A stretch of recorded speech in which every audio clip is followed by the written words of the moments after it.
আল্লাহ রাব্বুল আলামিন কোরআনে কারীমের অন্যত্র বলেন, আয়াহসাবুল ইনসানু আইয়ুতরাকা সুদা।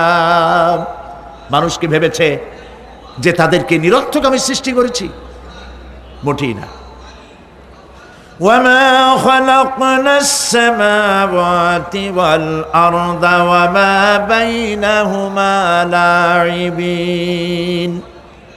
আল্লাহ পাক বলেন, এই আকাশ আর জমিন আর এর মধ্যবর্তী যা কিছু আমি সৃষ্টি করেছি, কোনোটাকে খেল তামাশার বিষয়বস্তু করে তৈরি করি নাই, নিরর্থক করে বানাই নাই।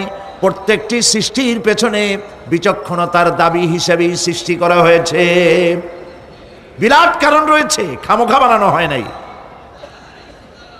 এই পৃথিবীর একদিন শেষ হয়ে যাবে, এই বিশ্ব ব্যবস্থার একদিন পরিসমাপ্তি হয়ে যাবে। এই আকাশ থাকবে না, এই জমিন থাকবে না। বিশ্বাস করেন?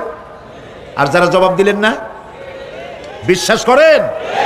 এই আকাশ, এ জমিন, এ মানব গোষ্ঠী কিছুই থাকবে না, একদিন সব শেষ হয়ে যাবে। বিশ্ব ব্যবস্থার পরিসমাপ্তি কিভাবে ঘটবে? কোরআনে কারিমে আল্লাহ রাব্বুল আলামিন পরিষ্কার করে বলে দিচ্ছেন। লক্ষ্য করো কেমনে এই পৃথিবীকে ধ্বংস করা হবে। আল্লাহ পাক কোন জিনিসকে গোপন রাখেন নাই, ওপেন সিক্রেট, সবগুলিকে খুলে খুলে আল্লাহ বয়ান করে দিয়েছেন। এই পৃথিবী আল্লাহ রাব্বুল আলামিন কেমনে ধ্বংস করবেন, কেমনে কিয়ামত হবে, বিশ্ব ব্যবস্থার পরিসমাপ্তি কেমনে হবে। আল্লাহ পাক কোরআনে কারিমে বলেন, ইযাস সামাউ ফাতারাত ওয়া ইযাল কাওয়াকিবু তাসারাত ওয়া ইযাল বিহারু ফুজ্জিরাত ওয়া ইযাল কুবুরু বুসিরাত।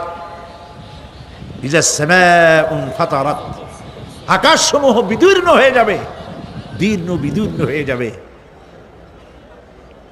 কাতাইয়িস সিজিল্লি লিল কুতুব, কিতাবের পৃষ্ঠা যেমন একটার উপরে একটা পড়ে, শুনতেছেন কথা?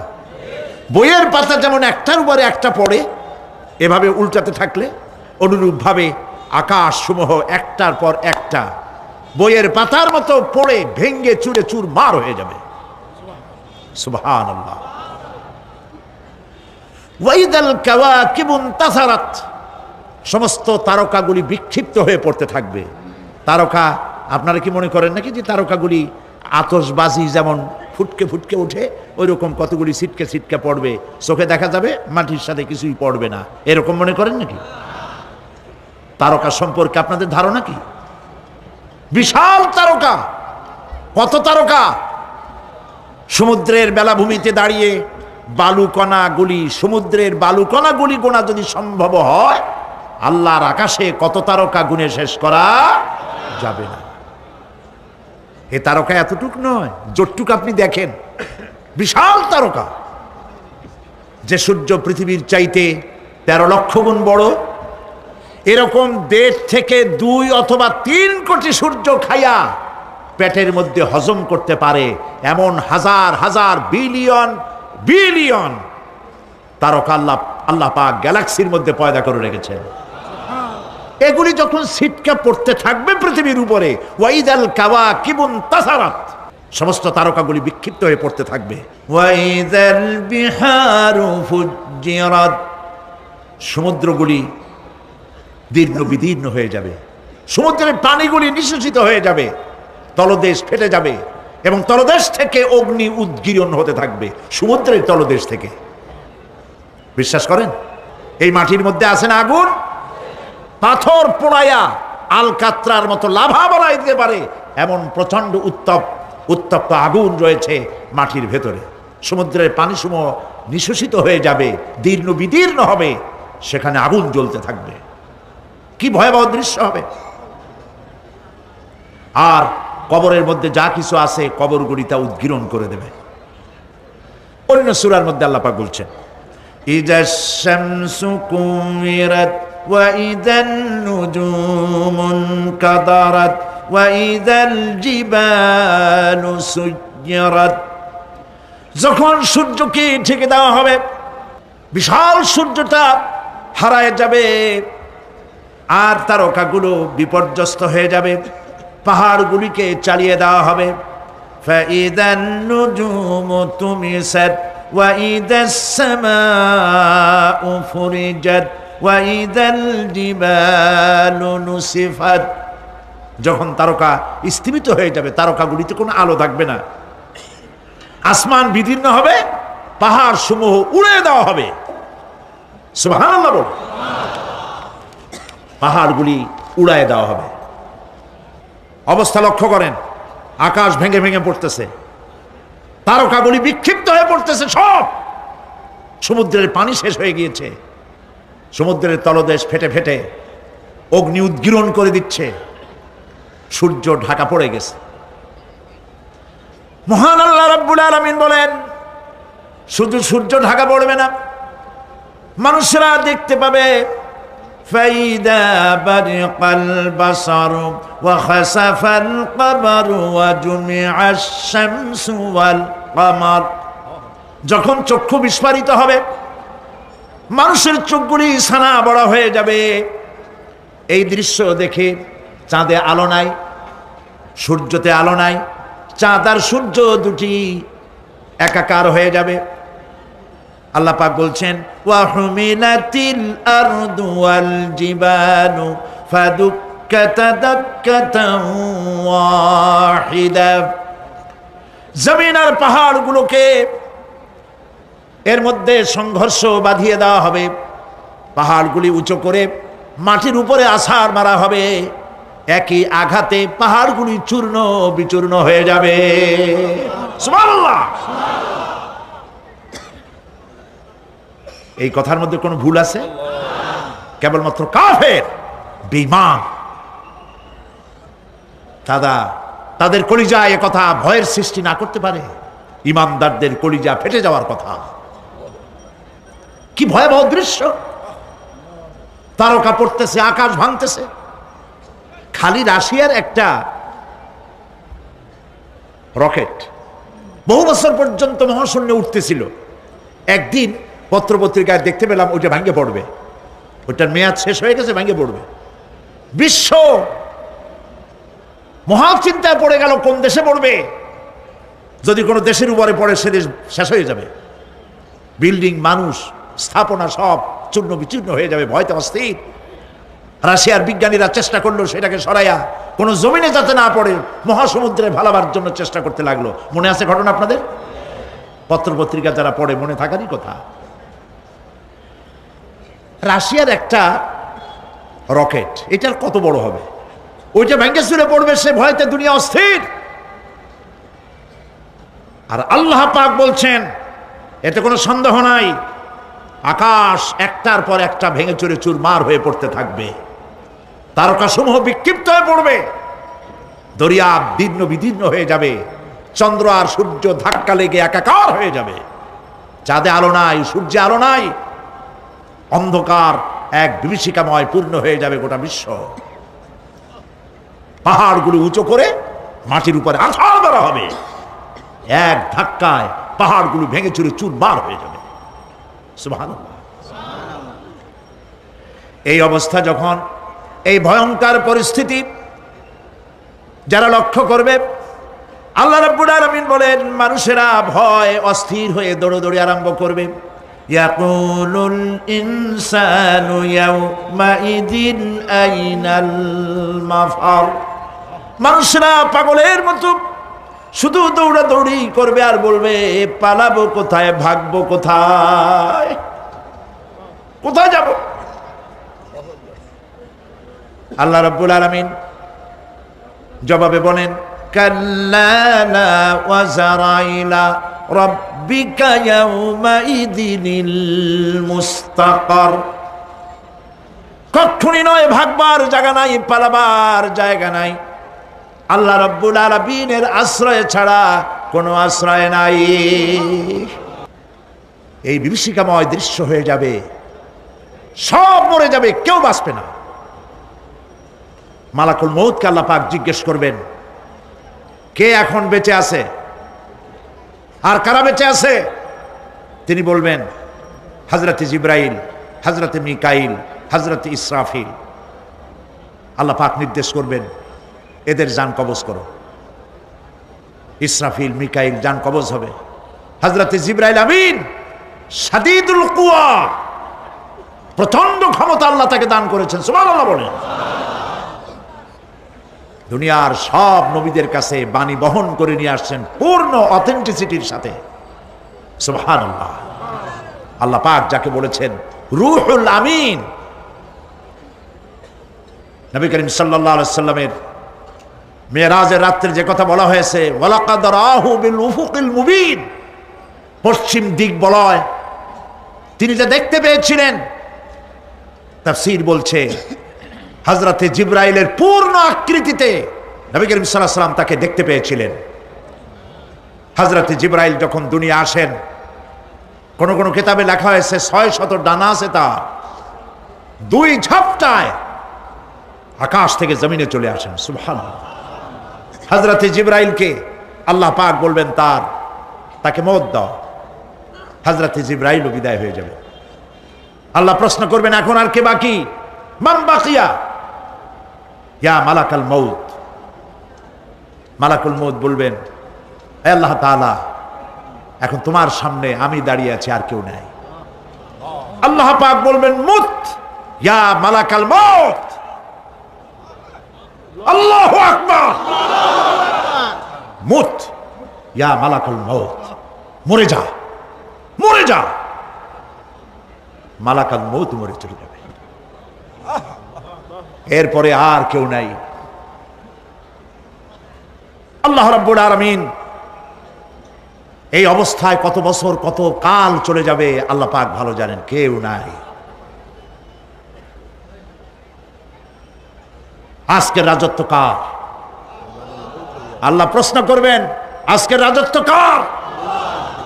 আল্লাহ পাক আওয়াজ দিবেন, বলবেন, আজকের রাজত্ব কার?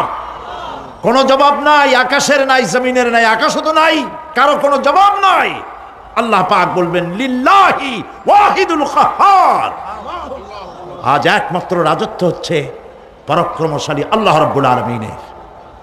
আল্লাহ পাক বলবেন, ইয়া দুনিয়া আইনা শুজারুকি, হে পৃথিবী তোর গাছগুলা কই? ইয়া দুনিয়া আইনা জিবালুকি, হে পৃথিবী তোর পাহাড়গুলা কই?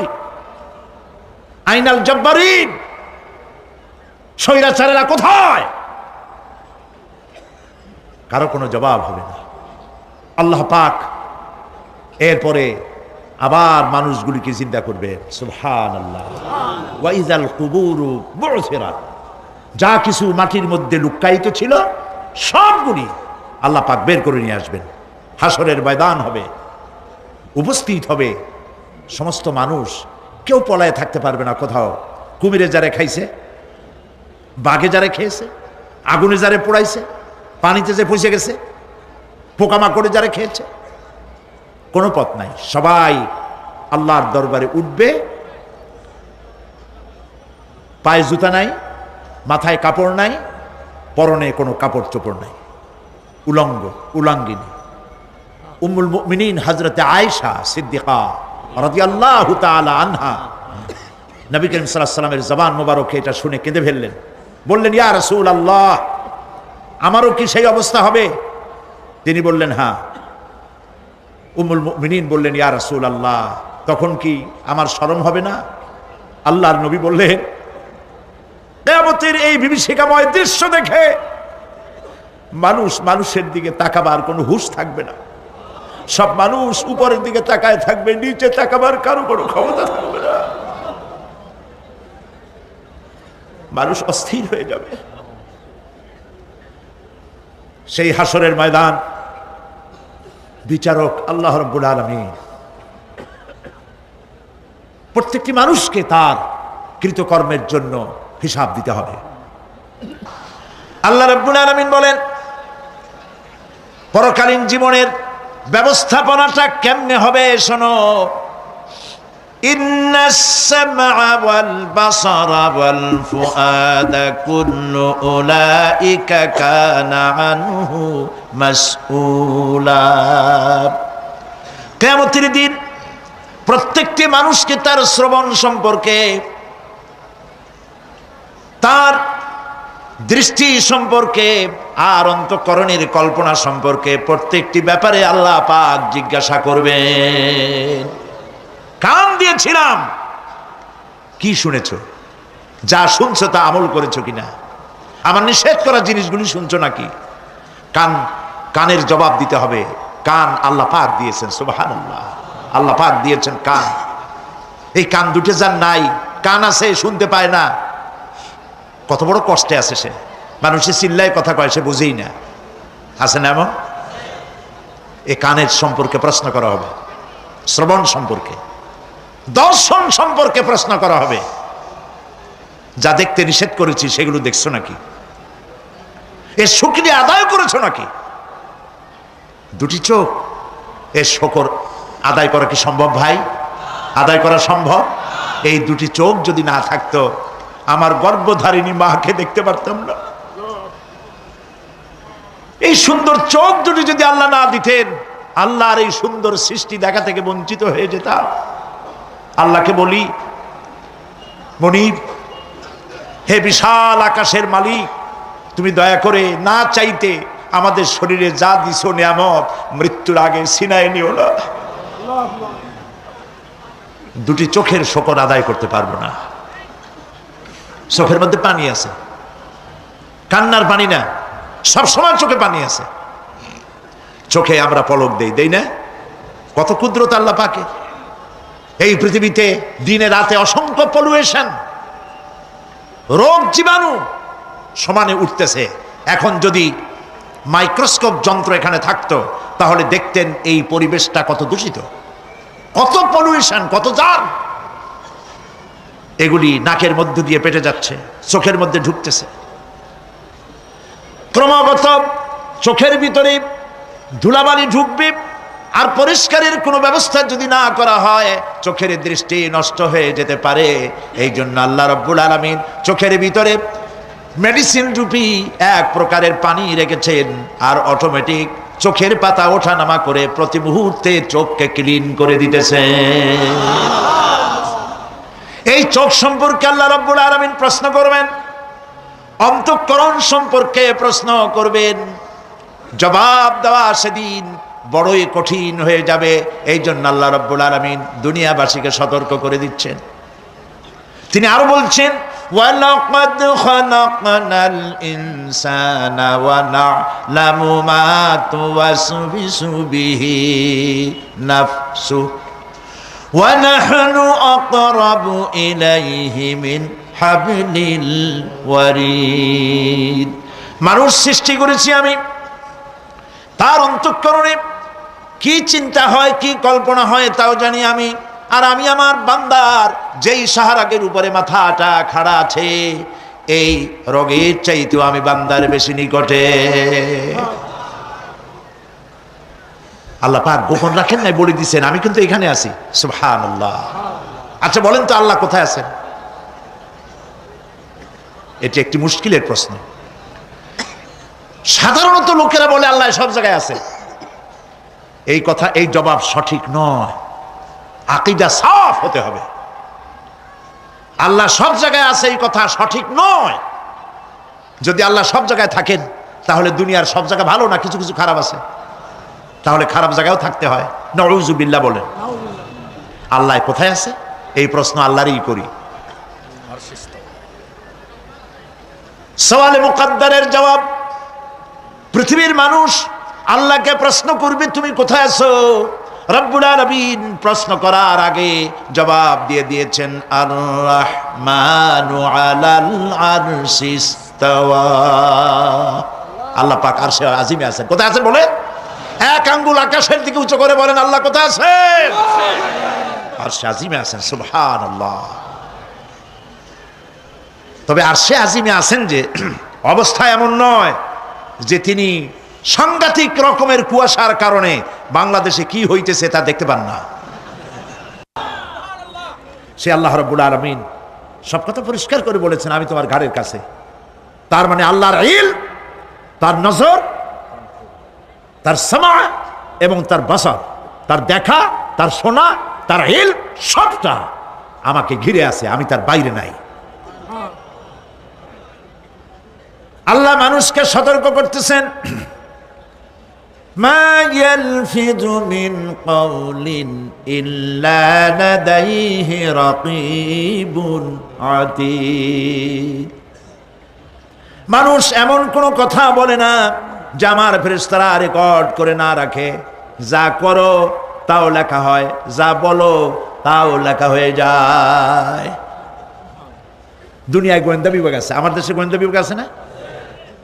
কি নাম কত দুই একটা আন্দাজে কইলো আছে, CID, DIB, DFI, army intelligence, কত রকম গোয়েন্দা আছে, কত বাহিনী আছে, আপনি টের পাবেন না। পাগড়ি একটা বান্ধি আপনার সামনে বসা, আপনি বুঝবেন না যে আপনার আমলনামা রেকর্ড করতেছে ওখানে বসে। আপনি তো মনে করেছেন দরবেশ সাহেব 6 সেল্লা দিয়ে আসছে, কিন্তু তিনি গভর্নমেন্ট অফিসার, আপনার সর্বনাশ করতেছে, আপনি টের পাচ্ছেন না। এই যে যদি মানুষের রাষ্ট্র ঠিক রাখার জন্য দুনিয়ার সরকারের দরকার হয়, তাহলে আল্লাহ পাকের এই বিশাল সাম্রাজ্য রক্ষা করার জন্য আল্লাহর গোয়েন্দা বিভাগ নাই? আল্লাহ রাব্বুল আলামিন তার গোয়েন্দা বিভাগ কাজ করতেছি, আমরা বিশ্বাস করি না, আমরা বুঝতে পারি না, যার জন্য অন্যায়ের মধ্যে লিপ্ত হয়ে যাই। একবার আমি লন্ডন শহরে রাত্রে যাচ্ছি, রাত 2টা-2:30 হবে। প্রতিমধ্যে রেড সিগন্যাল জ্বলল, গাড়িটা থামায় দিল, সামনে আর গাড়ি টাড়ি নেই। আমি ড্রাইভারে বললাম যে গাড়ি টাড়ি তো নাই সামনে, আমরা তো ইচ্ছা করলে যেতে পারি। ড্রাইভার বলল পারি, কিন্তু যাব না। কেন যাবেন না? বলল যে এই সিগন্যালের সাথে ক্যামেরা আছে, অটোমেটিক ক্যামেরা। আমি যদি এখান থেকে এটাকে ক্রস করি তাহলে আগামীকাল কোর্ট থেকে আমার নামে চিঠি আসবে। রাত 2:45, এই রঙের গাড়ি, এত নাম্বার গাড়ি, এবং আপনার চেহারা শরীফ এই, আপনি রাত 2:45 সময় রেড সিগন্যাল অমুক এলাকা থেকে ক্রস করেছেন, মেহরবানি করে কোর্টে আসেন আর জরিমানা দিয়ে যান। এই লোকটি এইখানে ক্যামেরা আছে, এটা চোখে দেখছে, সেই জন্য বিশ্বাস করলো। কিন্তু এই ক্যামেরায় স্ন্যাপ নেওয়ার জন্য কোনো ক্যামেরা ম্যান নাই, অথচ গাড়ি ক্রস করলেই, ওভার স্পিড করলেই ছবি তুলে ফেলবে। এই বুদ্ধিটা কে দিছেন? যিনি এই বুদ্ধিটা দিলেন তার কাছে এমন কোনো বুদ্ধি নাই যে আপনার আমার অনবরত অটোমেটিক ক্যামেরা দিয়া জীবনের সব কিছু আমাদের ধরে রাখে, এরকম কোনো ক্যামেরা থাকতে পারে না। পারে কিনা? কিন্তু আমাদের কপাল খারাপ। ওই যে সিগারেটের প্যাকেটে লেখা আছে সংবিধিবদ্ধ সতর্কীকরণ, ধূমপান স্বাস্থ্যের জন্য ক্ষতিকর। প্যাকেটে লেখা আছে, হাতের মুঠায় ধরিয়া সিগারেট ধরে টান মারিয়া উপরে ফু দিয়া তাকায় দেখে পূজায় কদ্দুর। ওইখানে ক্যামেরার সাথে কোনো মানুষ নাই, ক্যামেরা আছে তাই বিশ্বাস করে, কিন্তু আল্লাহর ক্যামেরাগুলি চোখে দেখে না। ওখানে যেমন রেড বর্ডার আছে, আল্লাহ রাব্বুল আলামিন জীবনের প্রত্যেকটি মোড়ে মোড়ে রেড বর্ডার লাগাই দিয়েছেন। জেনা করো না, একটি রেড সিগন্যাল। মদ পান করো না, আরেকটি রেড সিগন্যাল। মিথ্যা কথা বলো না, আরেকটি রেড সিগন্যাল। অহংকার করো না, আরেকটি রেড সিগন্যাল। বউকে বেপর্দা করো না, আরেকটি রেড সিগন্যাল। সুদ খেও না, ঘুষ খেও না, আরেকটি রেড সিগন্যাল। অসংখ্য রেড সিগন্যাল দিয়ে আল্লাহ পাক বলছেন তিলকা হুদুদুল্লাহ, এই হচ্ছে আল্লাহর বর্ডার, ফালা তাতাদুহা, অতএব আল্লাহর বর্ডারকে ক্রস করো না। কে নিষেধ করেছেন? কে নিষেধ করেছেন? মানুষেরা বিশ্বাস করে না। আল্লাহ রাব্বুল আলামিন কোরআনে কারীমের মধ্যে বলছেন ইয়ালামু খায়িনাতাল আ'য়ুনি ওয়া মা তুখফিস সুদূর। তোমার কথাগুলি রেকর্ড হয়, তোমার কাজগুলি রেকর্ড হয়, এমনকি তোমার মনের ভিতরে যে কল্পনা হয় সেগুলো রেকর্ড হয়। আর চোখে কি লুকোচুরি খেলে আল্লাহ তাও জানতে পারে। সানগ্লাস পরে চোখের ফাঁক দিয়া কারে দেখো, কেউ টের পায় না। টের পায় কে? জোরে বলেন আল্লাহ পাক। মহান আল্লাহ রাব্বুল আলামিন বলেন কোনো গুনার কাজ করে, কোনো সামান্যতম গুনার কাজ করেও এড়াতে পারবে না, এবং সামান্যতম ভালো কাজ করলেও তাতে পুরস্কার থেকে মাহরুম হবে না। আল্লাহ পাক বলেন, ওয়া ইন কানা মিসকালা হাববাতিন মিন খারদালিন আতাইনা বিহা ওয়া কাফা বিনা হাসিবিন। একটি সরিষা পরিমাণ আমলকেও আল্লাহ পাক কিয়ামতে হাজির করবেন। হিসাব নেওয়ার জন্য আল্লাহ পাক বলেন আমি যথেষ্ট। সুবহানাল্লাহ। হিসাব নেওয়ার জন্য আল্লাহ পাক যথেষ্ট। হযরত ওমর রাদিয়াল্লাহু তাআলা আনহু আমিরুল মুমিনিন, খলিফাতুল মুসলিমিন হযরত ওমর ইবনুল খাত্তাব বলেন রাদিয়াল্লাহু তাআলা আনহু, সুবহানাল্লাহ। কোথা থেকে আল্লাহ কোথায় নিয়ে গেছেন? নবীর হত্যা করতে আসছিলেন, আর আল্লাহ তারে কোথায় নিয়ে গেছেন? সুবহানাল্লাহ। নবীজি বলেছেন, লা নবিয়্যা বাদি ওয়ালা রাসূলা, আমার পরে নবীও হবে না, রাসূল হবে না। যদি কেউ নবী বা রাসূল হইতো, কে হইতো? ওমরের আল্লাহ নবী বানাই দিতেন। সুবহানাল্লাহ। সেই ওমরের কতটুকু জানি আমরা? অনেক কিছুই জানি না।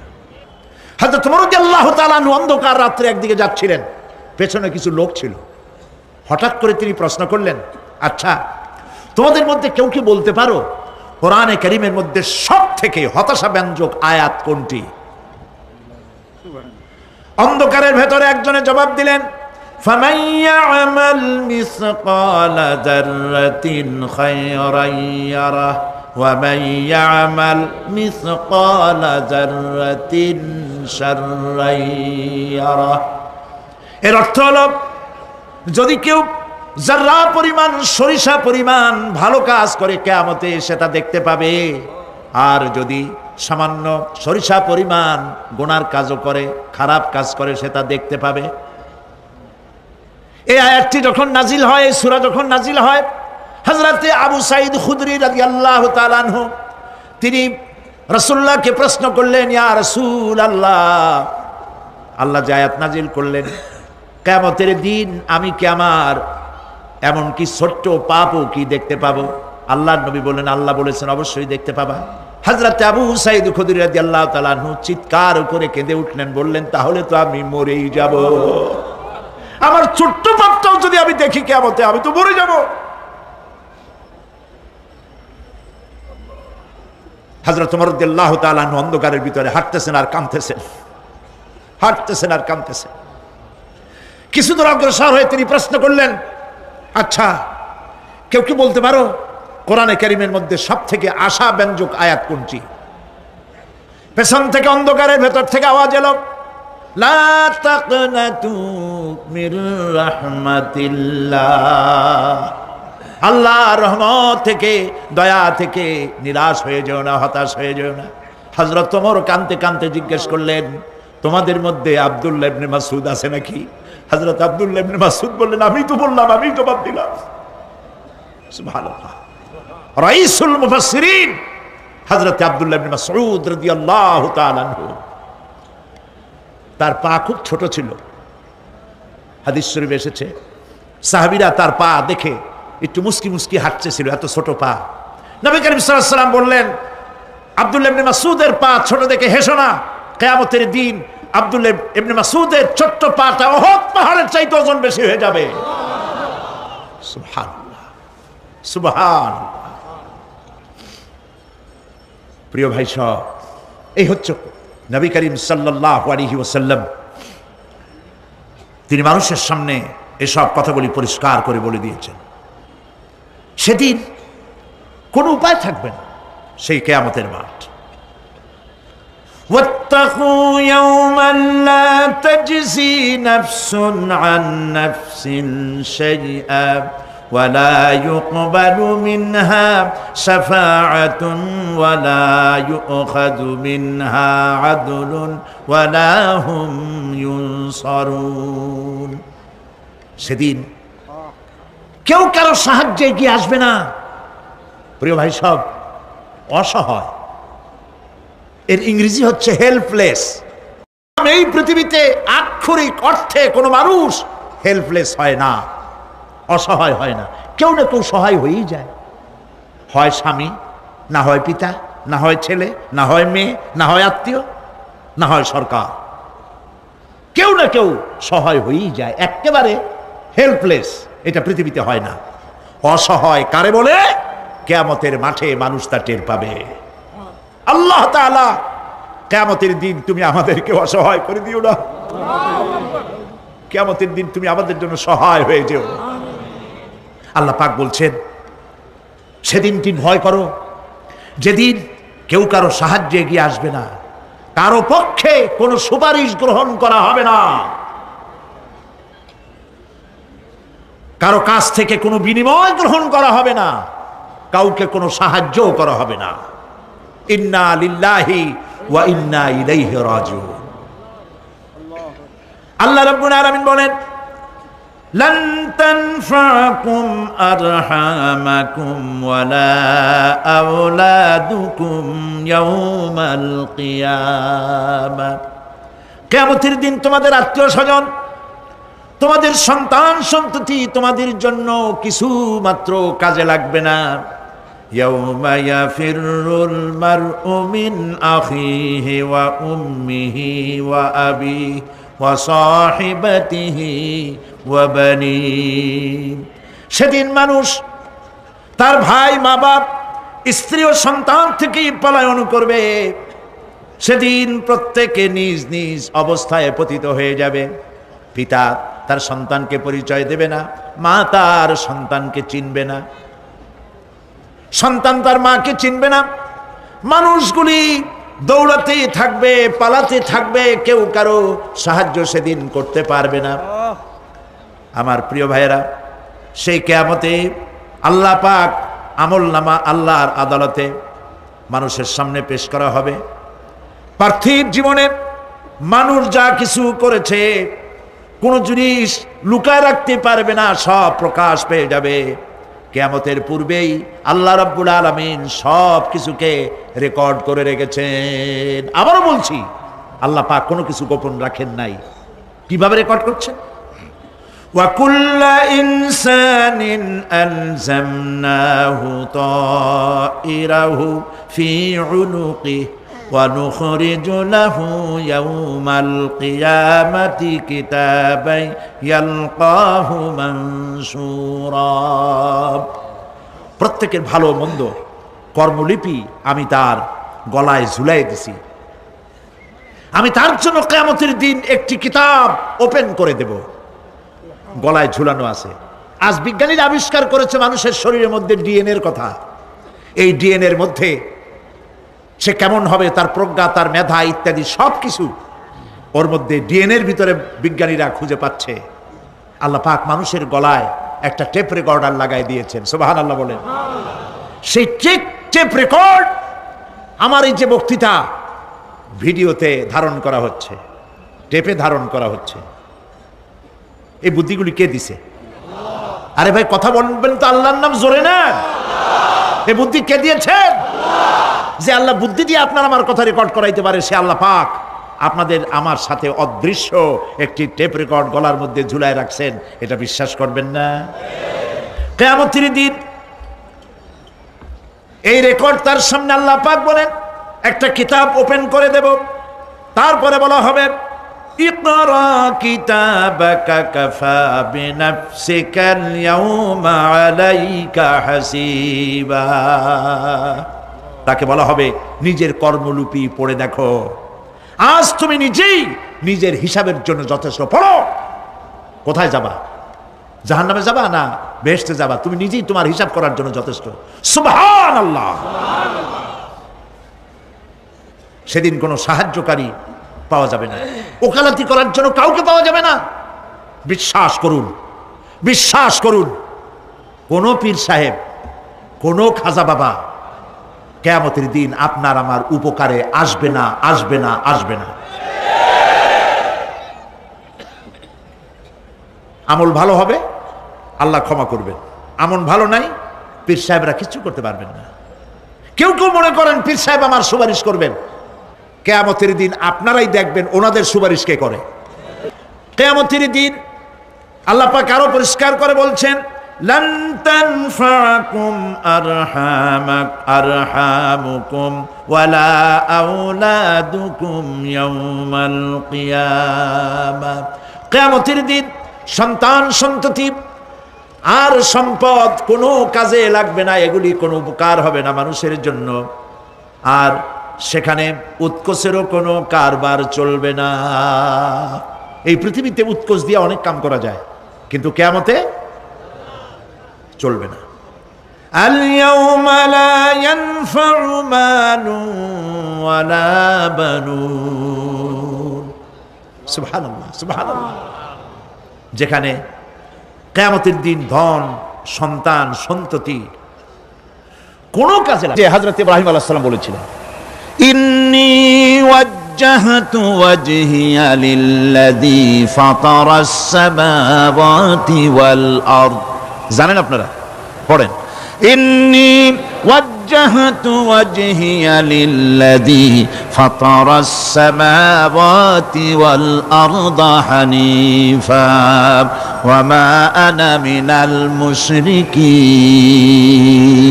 নিশ্চয় আমার মুখ ঘুরায় দিলাম কার দিকে? যিনি আকাশ এবং জমিনের স্রষ্টা, সব কিছুর মালিক যিনি, তার দিকে আমি মুতাওয়াজ্জা হলাম। নামাজের অর্থই হচ্ছে মুতাওয়াজ্জা হওয়া, মুখ ঘুরিয়ে দেওয়া, চেহারা ঘুরিয়ে দেওয়া। আর নামাজের আরেক অর্থ হচ্ছে নিকটবর্তী থেকে আরো নিকটবর্তী হওয়া। আল্লাহ রাব্বুল আলামিন বলেন, নিকটবর্তী হতে হলে ওয়াসজুদ ওয়াকতারিব, সেজদা দাও আর সেজদার মাধ্যমে আমার নিকটবর্তী হয়ে যাও। সেজদা দিলেই আল্লাহর নিকটবর্তী হওয়া যায়। কোন সুবহানাল্লাহ। সাহাবী, আল্লাহর নবীর সাহাবী প্রশ্ন করেছেন, নবীজি বান্দা কখন আল্লাহর নিকটবর্তী হয়ে যায়? নবীজি বলেছেন, বান্দা যখন সেজদা দেয় তখন আল্লাহর বান্দার মাঝে কোনো হিজাব থাকে না, একদম আল্লাহ পাকের নিকটবর্তী হয়ে যায় বান্দা যখন সেজদায় পড়ে যায়। সুতরাং নামাজ হচ্ছে নিকটবর্তী হওয়া, সালাত এটা হচ্ছে নিকটবর্তী হওয়া। নামাজ ফরজ হওয়ার কারণ হচ্ছে এই যে মানুষ আল্লাহর বান্দা বা গোলাম হিসেবে সৃষ্টি হয়েছে, তাই একমুখী হয়ে এর বন্দিগি করা এটা হচ্ছে তার স্বাভাবিক একটা প্রকৃতি। আল্লাহ রাব্বুল আলামিন এই প্রকৃতির দাবি মিটাবার জন্যই নামাজের ব্যবস্থা করেছেন। মানুষের ফিতরত, মানুষের নেচার, মানুষের ফিতরত হচ্ছে এই যে কারো না কারো কাছে মাথা নত করা, হাত জোড় করা, মাথা নত করা, সার্বভৌমত্বের মালিক কাউকে মনে করা। হাত জোড় করতে হলে, মাথা নত করতে হলে, সার্বভৌমত্বের মালিক হিসেবে কাউকে গ্রহণ করতে হলে আল্লাহর বিকল্প কেউ আছে নাকি? ইসলামের মূল দাওয়াতটা হলো ফিতরাত অনুযায়ী দাওয়াত দেওয়া হয়েছে, মানুষ যেন মাথা নত করে, গোলামি করে। এজন্য আল্লাহ রাব্বুল আলামিন বলেছেন যে আমি মানুষ এবং জিনকে সৃষ্টি করেছি, তার কারণটাই হলো মা খালাকতুল জিন্না ওয়াল ইনসা ইল্লা লিয়াবুদুন। মানুষ আর জিন জাতিকে সৃষ্টি করা হয়েছে ইবাদতের জন্য, গোলামির জন্য। ইবাদত আর গোলামি এটাই করতে হবে, গোলামি করতে হবে, দাসত্ব করতে হবে। আর এই দাসত্ব, আল্লাহর আনুগত্যই গোলামির দাওয়াত দিয়েছেন দুনিয়ার সব নবীরা। কোন নবী বলেন নাই যে আমার গোলামি করো। কেউ বলেছেন? বলেন জোরে, কেউ বলেছেন? আল্লাহ পাক বলেন, ওয়ালাকাদ বা'আসনা ফি কুল্লি উম্মাতির রাসূলা আন ইবুদুল্লাহা ওয়াজতানিবুত তাগুত। প্রত্যেক জাতির জন্য আমি রাসূল প্রেরণ করেছি, তারা মানুষকে দাওয়াত দিয়েছেন এই কথা বলে যে এক আল্লাহর গোলামি করো, তিনি ছাড়া কোনো ইলাহ নাই, আইনদাতা নাই, বিধানদাতা নাই, তার গোলামি, তার সামনে মাথা নত করে দাও। নামাজ হচ্ছে তাওহীদের অবশ্যম্ভাবী এক বহির্প্রকাশ। তাওহীদের জন্য তাওহীদবাদী মানুষ যারা, তাদেরকে নামাজ আদায় করতেই হবে।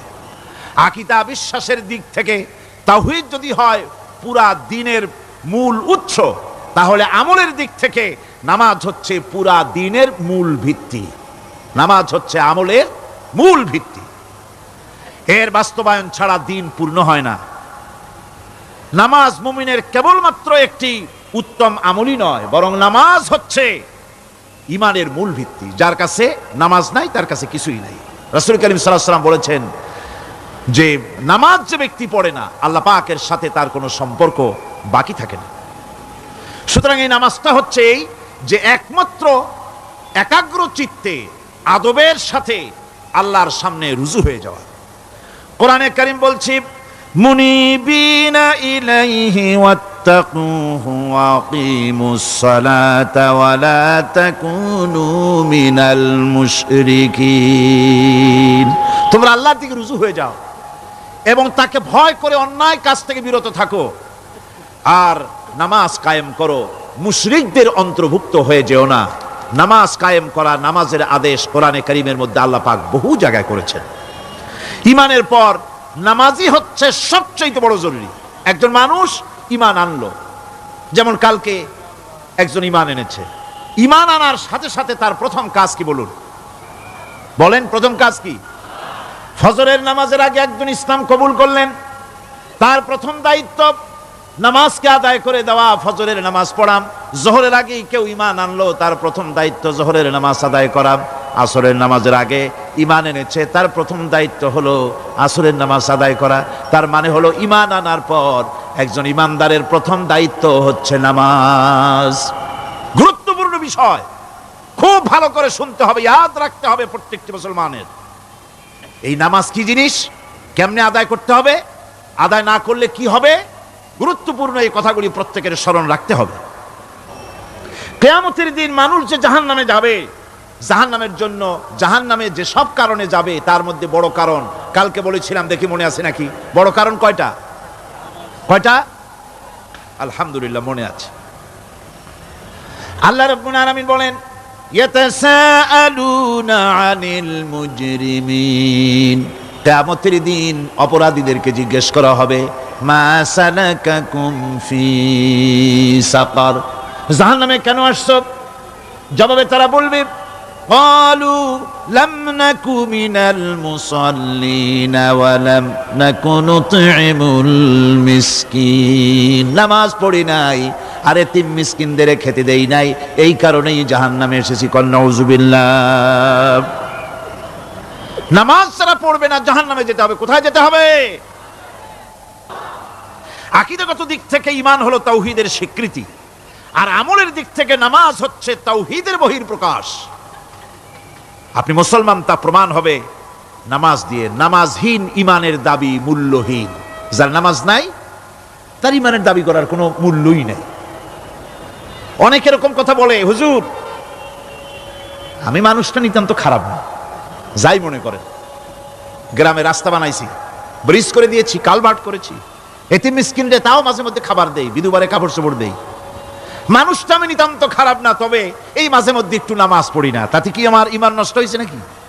আমি বলি ভাই ঈমানই তো নাই, নষ্ট হবে কি? ঈমান থাকলে না নষ্ট হবে?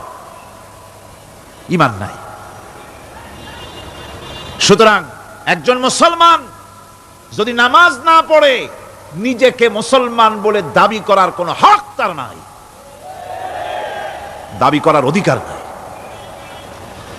নামাজ হচ্ছে জিন্দেগি, নামাজটাই মূলত জিন্দেগি। নামাজটা কি? জিন্দেগি। আল্লাহ রাব্বুল আলামিন শিখাচ্ছেন কুল ইন্না সালাতি ওয়া নুসুকি ওয়া মাহইয়ায়া ওয়া মামাতি লিল্লাহি রাব্বিল আলামিন।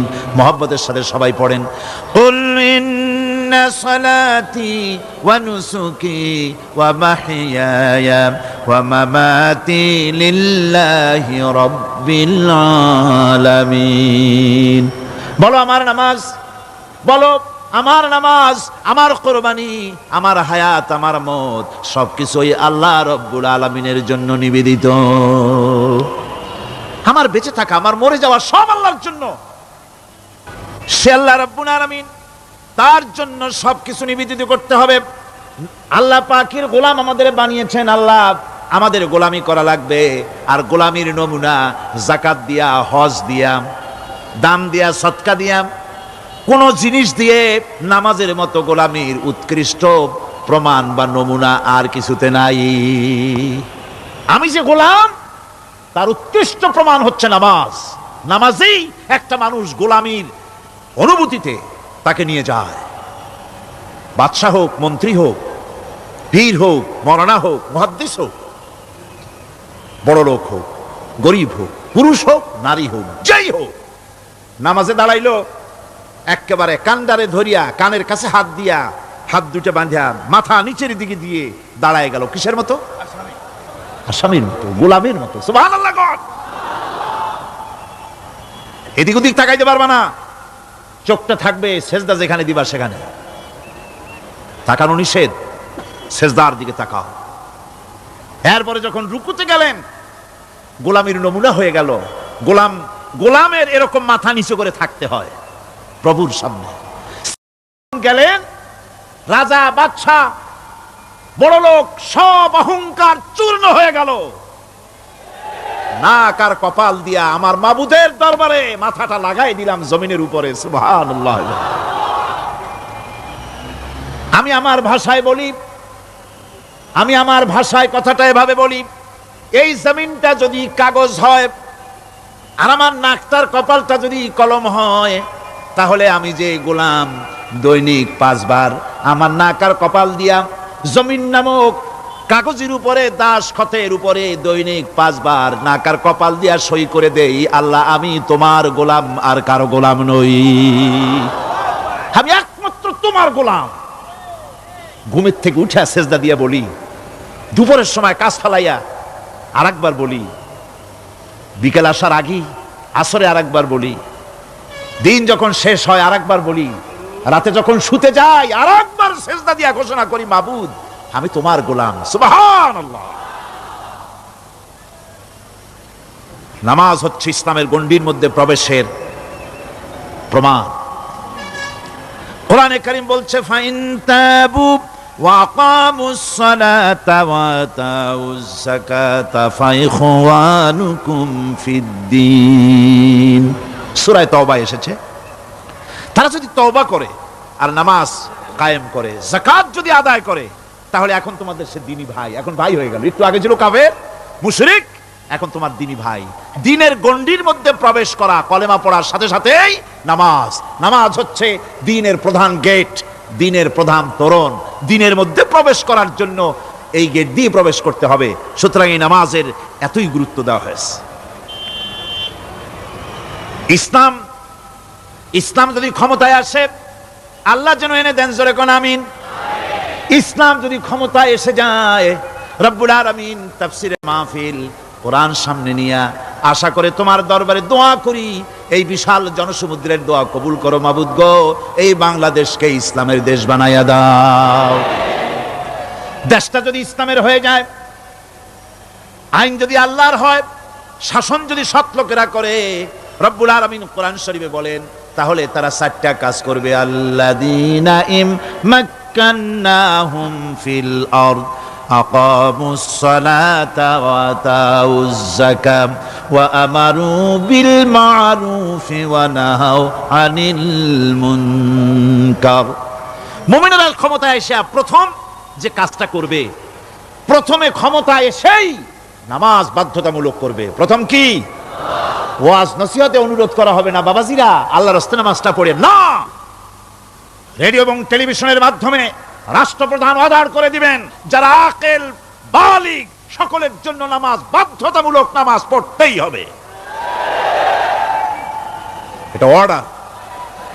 বেলা যখন 1টা বেজে যাবে, বেলা যখন 1টা বাজবে, সমস্ত মসজিদে আজান শুরু হয়ে যাবে। আজানের সাথে সাথে অফিস, আদালত, কল কারখানা, ক্ষেত খামার, শিক্ষাঙ্গন সব ডেডলক হয়ে যাবে। আধা ঘন্টার জন্য বন্ধ হয়ে যাবে। যারা মুসলমান অফিসে, কলেজে, ইউনিভার্সিটিতে, সর্বত্র তারা নামাজের জন্য প্রস্তুতি নেবেন। আধা ঘন্টার ভিতরে নামাজ আর খানা সেরে আবার কলেজ চলবে, বিশ্ববিদ্যালয় চলবে, কল চলবে, কারখানা চলবে, ক্যান্টনমেন্ট চলবে, সেক্রেটারিয়েট চলবে, সব আপন গতিতে চলতে থাকবে। আল্লাহর রহমত, বরকত আকাশ ফেরে নাজিল হয়ে যাবে। আর এই অর্ডার যে দেওয়া হবে, নামাজ পড়বেন, নামাজ পড়বেন সেখানে। থানায় যখন আজান হবে, থানায় আজান হয়ে গেছে, থানার স্টাফ পুলিশ যারা আছে জামাতে খাড়া হয়ে যাবে, ইমামতি করবেন ওসি সাহেব। এসপির অফিসে এসপি সাহেব ইমামতি করবেন, ডিসি সাহেব তার অফিসে ইমামতি করবেন, মন্ত্রী সেক্রেটারিয়েট ইমামতি করবেন, প্রেসিডেন্ট বঙ্গভবন ইমামতি করবেন, বিশ্ববিদ্যালয়ের ভাইস চ্যান্সেলরের ইমামতিতে সে জায়গার মুসলমান ছাত্র ছাত্রী, শিক্ষক শিক্ষয়িত্রী এক জামাতে নামাজ আদায় করবে। এই যদি হয় চিত্র দেশের, অপরাধ থাকবে?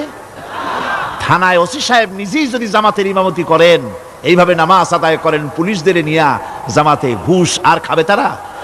এসপি সাহেবের অফিসে, ডিসি সাহেবের অফিসে মন্ত্রীরা যদি ভাবে নামাজ কায়েম করে, তাহলে কি অন্যায় অপরাধ কিছু থাকবে সমাজে? থাকবে না। সুতরাং নামাজ বাধ্যতামূলক করে দেওয়া হবে। নামাজ বাধ্যতামূলক, সকলকে নামাজ পড়তে হবে। নামাজ হচ্ছে অপকর্মের প্রতিবন্ধক। নামাজ পড়লে অন্যায় কাজ থেকে বাঁচার পথ।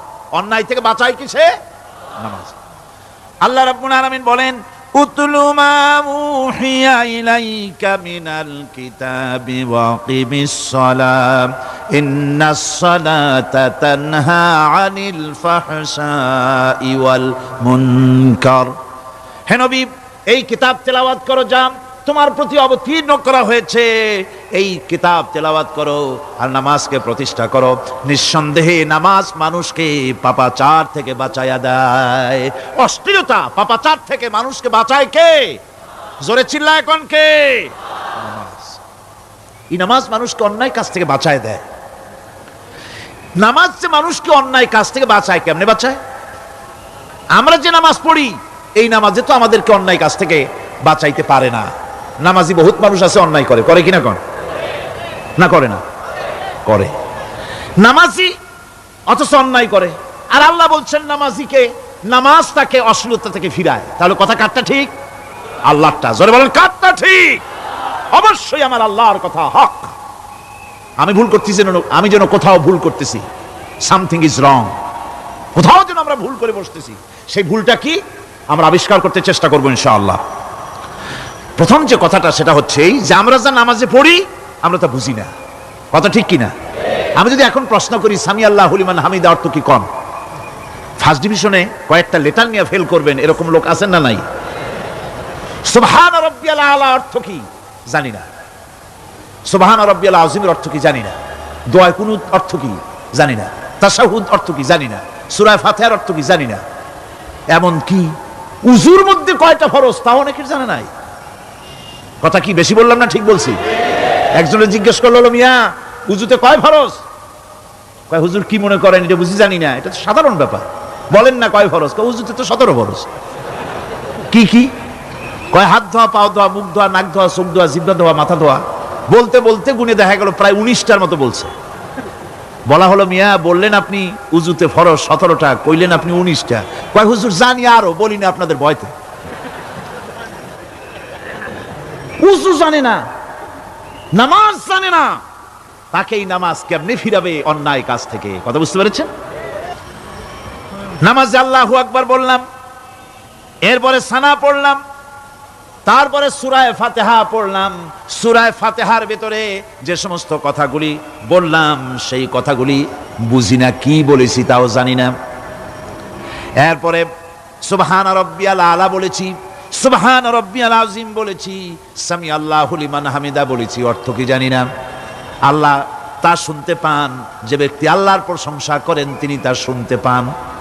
নামাজের মধ্যে আইডিয়া দেওয়া হচ্ছে, তুমি যে আল্লাহর জন্য নামাজ পড়তেছো, প্রশংসা করতেছো, এটা এমন নয় যে আল্লাহ পাক দেখছেন না বা শুনতেছেন না। তুমি যা বলতেছো, প্রশংসা করতেছো, আল্লাহ পাক তা শুনতে পাচ্ছেন। সামি আল্লাহু লিমান হামিদা। সুবহান রাব্বিয়াল আলা, আমি মহান সর্বশ্রেষ্ঠ আল্লাহ রাব্বুল আলামিনের পবিত্রতা ঘোষণা করছি, আমি তার প্রশংসা করছি। সূরা ফাতিহার কি আমরা বলি আপনারা ব্যাখ্যা দেখে বুঝে নিয়েন, সেগুলি আমি এখানে বলে বাকি কথা সব শেষ করতে পারবো না। নামাজে কি পড়েন সেটা যদি জানতেন অবশ্যই আল্লাহ রাব্বুল আলামিনের কথা কার্যকরী হয়ে যেত। ইন্নাস সালাতা তানহা আনিল ফাহশাই ওয়াল মুনকার। নামাজ মানুষকে পাপের কাজ অশ্লীলতা থেকে ফিরাতে পারে। আল্লাহ ইন্না বসায়ছেন, নিশ্চয়ই, বেশক, অবশ্যই নামাজ পাপ থেকে ফিরাবে। কিন্তু কেমনে ফিরাবে নামাজ তো বুঝি না, নামাজ তো বুঝি না। খালি সেজদা দেয় জনমের মতো। আর সেজদা কি? নামাজে যদি দেখে ইমাম দেরি করতেছে, আত্তাহিয়াত পড়তে দেরি হয়ে যাচ্ছে, পিছন থেকে সিগন্যাল মারে, ঠিক কিনা? বেয়াদব, বেয়াদব। তোমার নামাজ, তোমার আত্তাহিয়াত আগে শেষ হয়েছে, তাতে কি হয়েছে? চুপ করে বসে থাকো। ইমামকে কাশি দিয়া সতর্ক করার অধিকার তোমার নাই। যদি ইমামকে সতর্ক করার জন্য কাশি দিয়ে থাকো, তোমার নামাজ ফাসেদ হয়ে যাবে। এটা ফাজলামি করার জায়গা না, এটা নামাজ। এর নাম কি? ধীরে সুস্থে নামাজ পড়তে হবে। অনেকে মসজিদটার মনে করে জেলখানা, ঢুকতে যত দেরি, বেরোতে পারলে যেন বাসে যান ছটফট করে। সিনেমার মধ্যে গিয়ে ঘন্টার পর ঘন্টা বসে থাকে, খারাপ লাগে না? মসজিদে কেরাত যদি একটু লম্বা পড়ে, পিছনে বসে খালি কি যে করে মনে মনে বলতে থাকে যে ইমাম এমন কাঁচা ছাড়া ছাড়ি না। আর গান যখন শোনে শুনতেই থাকে, কত মজা, ঘুম আসে না। নাউযুবিল্লাহ। সুতরাং নামাজে কি পড়েন সেটা আপনাকে বুঝতে হবে। সঠিকভাবে নামাজ পড়ার পরও যদি কোনো মানুষের সঠিকভাবে, ভালো করে শোনেন, সঠিকভাবে নামাজ পড়ার পরেও যদি কোনো মানুষ পাপের থেকে না ফেরে, তাহলে বুঝতে হবে একথা, পানি আর সাবান দিয়া কাপড় ধুলে কাপড়ের ময়লা যাবে, কিন্তু পানি আর সাবান দিয়া কয়লা জনমের মতো ধুইলেও কয়লার ময়লা যাবে না। কথা বুঝে আসছে? এর থেকে আর উত্তম দৃষ্টান্ত আমার কাছে নাই। নামাজ পড়ার পরেও যদি চরিত্র ভালো না হয়, বুঝতে হবে নামাজ হচ্ছে না, কাঙ্ক্ষিত মানের নামাজ আদায় হচ্ছে না। আল্লাহর নবী বলেছেন, যার নামাজ পাপ কাজ হতে ফিরাতে পারলো না, তার নামাজ নামাজি নয়। আবার শুনুন, রাসূল বলছেন, যার নামাজ তাকে পাপের কাছ থেকে ফিরাতে পারলো না, তার নামাজ নামাজ নয়।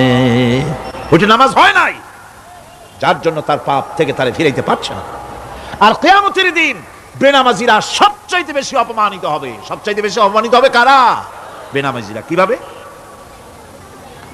ইয়াউমা ইউকশাফু আন সাকিন ওয়া ইউদআউনা ইলাস সুজুদি ফালা ইয়াস্তাতিউন।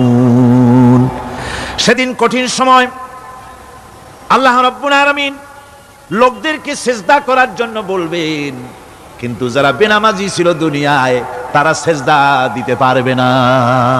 বলেন নাউযুবিল্লাহ। অবস্থাটা কি হবে?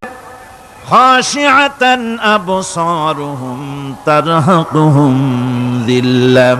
তাদের দৃষ্টি নিচু হবে, লাঞ্ছনা এবং অপমান তাদের উপরে চেপে বসবে, সিজদা দিতে পারবে না। আল্লাহ আমাদেরকে ক্ষমা করুন। কিয়ামতের দিন হযরত আদম আলাইহিস সালাম থেকে শুরু করে পৃথিবীর সমস্ত মানুষের সামনে আল্লাহ রাব্বুল আলামিন সিজদা করার জন্য অর্ডার করবেন। যারা নাকি বেনামাজি, ওরা আল্লাহর দরবারে সেদিন সিজদা দিতে পারবে না, লাঞ্ছিত, অপমানিত হবে। যারা কন নাউযুবিল্লাহ। নামাজ, মুমিনের নামাজ একরকম, মুনাফিকের নামাজ হলো আর এক রকম। মুনাফিকরাও নামাজ পড়ে, পড়ে কিনা কন? মুনাফিকেরাও নামাজ পড়ে। মুনাফিকেরা যখন নামাজ পড়তে যায়, আল্লাহ রাব্বুল আলামিন বলতেছেন, ওয়া ইযা কামু ইলাস সালাতি কামু কুসালা। মুনাফিকেরা যখন নামাজ পড়তে দাঁড়ায়, নামাজে আসে ঠিক তারা, কিন্তু নামাজের জন্য দাঁড়ায় খুব শৈথিল্য ভারে, শৈথিল্যভাবে দাঁড়ায়, কাহিলি, সুস্তি, এ জায়গা চুলকায়, পায়জামা ধরে টান দেয়, টুপিটা ঘুরে যায়, এদিক ওদিক তাকায়। মুনাফিকের নামাজ দেখলেই ঠিক পাওয়া যায় যে বেটা মুনাফিক। এইভাবে সে দাঁড়ায়। তার নামাজটা কি জন্য? ইউরাউনান নাসা ওয়া লা ইয়াযকুরুনাল্লাহা ইল্লা কালিলা। তাদের নামাজ হচ্ছে মানুষকে দেখাবার নামাজ। নাউযুবিল্লাহ। এখন দেখবেন এই মৌসুম আসছে, নামাজের মৌসুম, বেনামাজিদের নামাজের মৌসুম। জনসভা হচ্ছে, নির্বাচন আসতেছে, নামাজে রক্ত হয়ে গেছে, তাড়াতাড়ি আজান হয়ে গেল, টুপি না থাকলে রুমাল একটা মাথায় দিল, উজু আছে কি না আছে, আল্লাহু আকবার, যা আছে কপালে হয়ে যাক। মানুষকে দেখাবার জন্য এরা নামাজ পড়ে। এরা আল্লাহর শরণার্থে নামাজ খুব কম লোকই করে। এরা হচ্ছে মুনাফিক। দুনিয়া এবং আখিরাতে কল্যাণের জন্য একমাত্র মাধ্যম হচ্ছে নামাজ। দুনিয়া যদি কল্যাণ চাই, আখিরাতেও যদি কল্যাণ চাই, তাহলে এর জন্য কি করতে হবে? কি করতে হবে? আমার কথা নয়, আল্লাহ রাব্বুল আলামিনের কথা শুনুন। রব্বুল আলামিন বলেন, ক্বাদ আফলাহাল মুমিনুন আল্লাযীনা হুম ফি সালাতিহিম খাশিউন ওয়াল্লাযীনা হুম লিয-যাকাতি ফাঈলুন ওয়াল্লাযীনা হুম লিফুরুজিহিম হাফিজুন। নিশ্চিতভাবে সেই সব মুমিন কল্যাণ লাভ করবে, নিশ্চিতভাবে। তারা হচ্ছে ওই সব লোক যারা নিজেদের নামাজ ভীতি মিশ্রিত বিনয় ভাবে, ভীতি মিশ্রিত অবস্থায় বিনয়ের সাথে যারা নামাজ আদায় করে, যারা বেহুদা কাজ থেকে বিরত থাকে, যারা যাকাতের পন্থায় কর্মতৎপর হয়, আর যারা নিজের লজ্জাস্থানকে হেফাজত করে। এরপরে আল্লাহ পাক বলেন, ওয়াল্লাযীনা হুম লিআমানাতিহিম ওয়া আহদিহিম রাউন ওয়াল্লাযীনা আলা সালাওয়াতিহিম ইউহাফিজুন ওয়াল্লাযীনা আলা সালাতিহিম হাফিজুন। আর যারা তাদের আমানতকে পূর্ণ করে, আমানত এবং তাদের ওয়াদা চুক্তি পূর্ণ করে, এবং যারা নিজেদের নামাজ সমূহকে পূর্ণভাবে হক আদায় করে নামাজ পড়ে, নামাজের যারা হেফাজত করে, এরা কারা? এরা হচ্ছে উলাইকা হুমুল ওয়ারিসুন আল্লাযীনা ইয়ারিসুনাল ফিরদাউসা হুম ফিহা খালিদুন। এরা হচ্ছে সেই সব লোক, এরা উত্তরাধিকার হচ্ছে জান্নাতের উত্তরাধিকার, জান্নাতুল ফিরদাউসে আল্লাহ রাব্বুল আলামিন এই গুণ বিশিষ্ট লোকদের জন্য জায়গা করে দিবেন। জোরে কোন সুবহানাল্লাহ। নামাজকে পড়তে বলা হয়নি, কোরআন শরীফে বলা হয়েছে নামাজ কায়েম করো। কি বলা হয়েছে কন্ত দেখি? নামাজ কায়েম করো, নামাজ পড়ো, এই কথা কিন্তু কোরআন শরীফে কোনো জায়গায় আছে নাকি? এখন কায়েম করা কারে বলে? একটা গুরুত্বপূর্ণ আরেকটি বিষয়। নামাজ কায়েম করতে বলা হয়েছে। কায়েম কি? কায়েমটা হচ্ছে দৃষ্টান্ত স্বরূপ বলা যায় যে জিনিসটা সমাজে প্রতিষ্ঠিত আছে ওইটারে বলে কায়েম হওয়া, আর যেটা প্রতিষ্ঠিত নাই ওটা কায়েম নাই। কায়েম মানেই হলো প্রতিষ্ঠিত থাকা। যেমন আমাদের দেশে, আমাদের সমাজে নারী পুরুষ শিশু বৃদ্ধ সকলেই কাপড় পরা, শাড়ি পরা, লুঙ্গি পরা, এই কাপড় পরাটা কায়েম আছে, প্রতিষ্ঠিত আছে না নাই? যার কারণে কাপড় পরা সমাজে কায়েম আছে বলে উলঙ্গ মানুষ সমাজে খুঁজে পাওয়া যায় না, পাগল ছাড়া। ঠিক কিনা? একটা বাচ্চাকেও যদি উলঙ্গ হতে বলেন এখানে, 5 বছর 6 বছরের একটা বাচ্চাকেও, সে কিন্তু রাজি হবে না। ঠিক কিনা? যেহেতু কাপড় পরা সমাজে প্রতিষ্ঠিত আছে সেহেতু উলঙ্গ মানুষ পাওয়া যায় না, কাপড় পরাটাই এখানে প্রতিষ্ঠিত।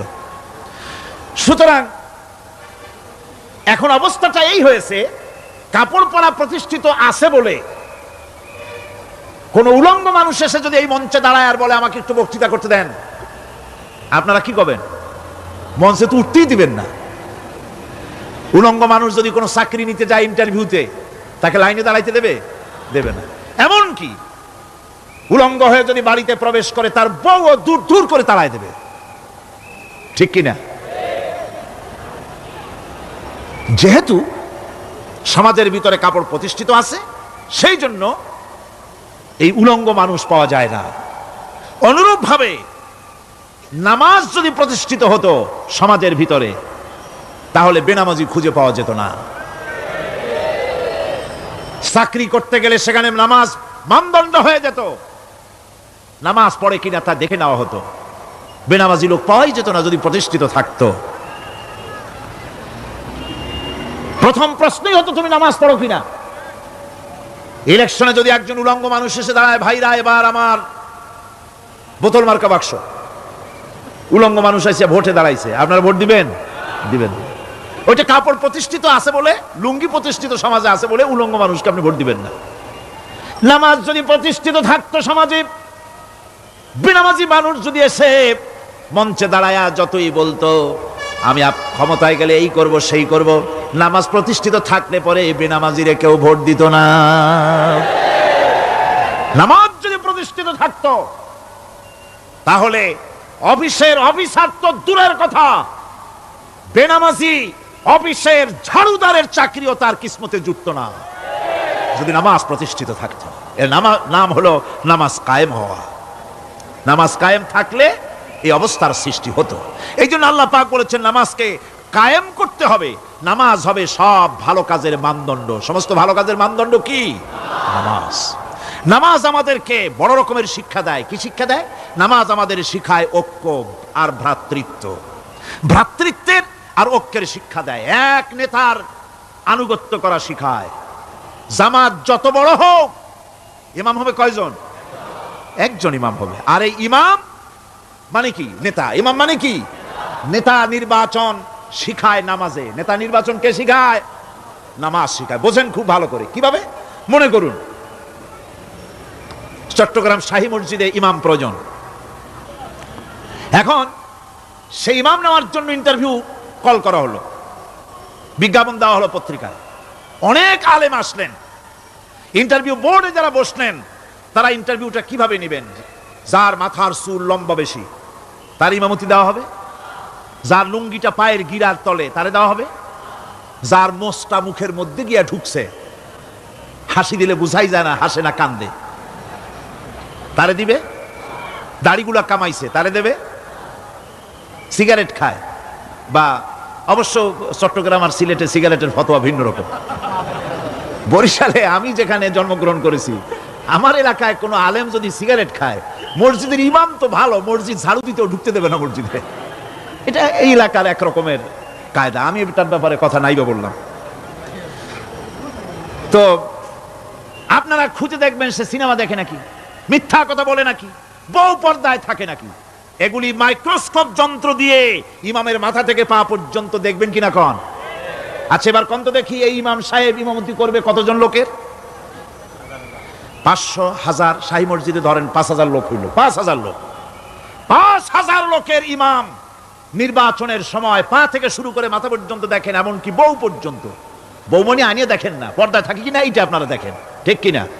এ খবরটা নেন। 5000 লোকের একটা ইমাম বানাতে গিয়ে মাইক্রোস্কোপ যন্ত্র দিয়ে দেখেন মোষ কেমন, দাড়ি কেমন, চুল কেমন, পাও কেমন, হাত কেমন, হাতে নখ লম্বা কিনা, দাঁতে ছাতা কিনা, বউ পর্দায় থাকে কিনা, মিথ্যা কথা কয় কিনা, এত দেখেন। আর যখন নির্বাচন আসে তখন 2.5 থেকে 3 লক্ষ মানুষের জন্য একজন এমপি নির্বাচিত হয়। সেই ইমামকে বাছাই করার জন্য নামাজ পড়ে কিনা, জিনাকার কিনা, মদখোর কিনা, সুদখোর কিনা, ঘুষখোর কিনা, বদমাশ কিনা বাছাই করা হয় না।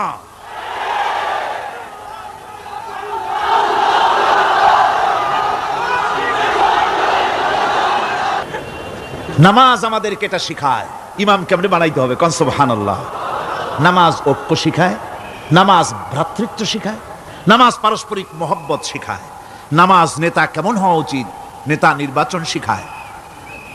আবার নেতা ভুল করলে তার ভুল বলা যাবে না, এরকম হতে পারবে না।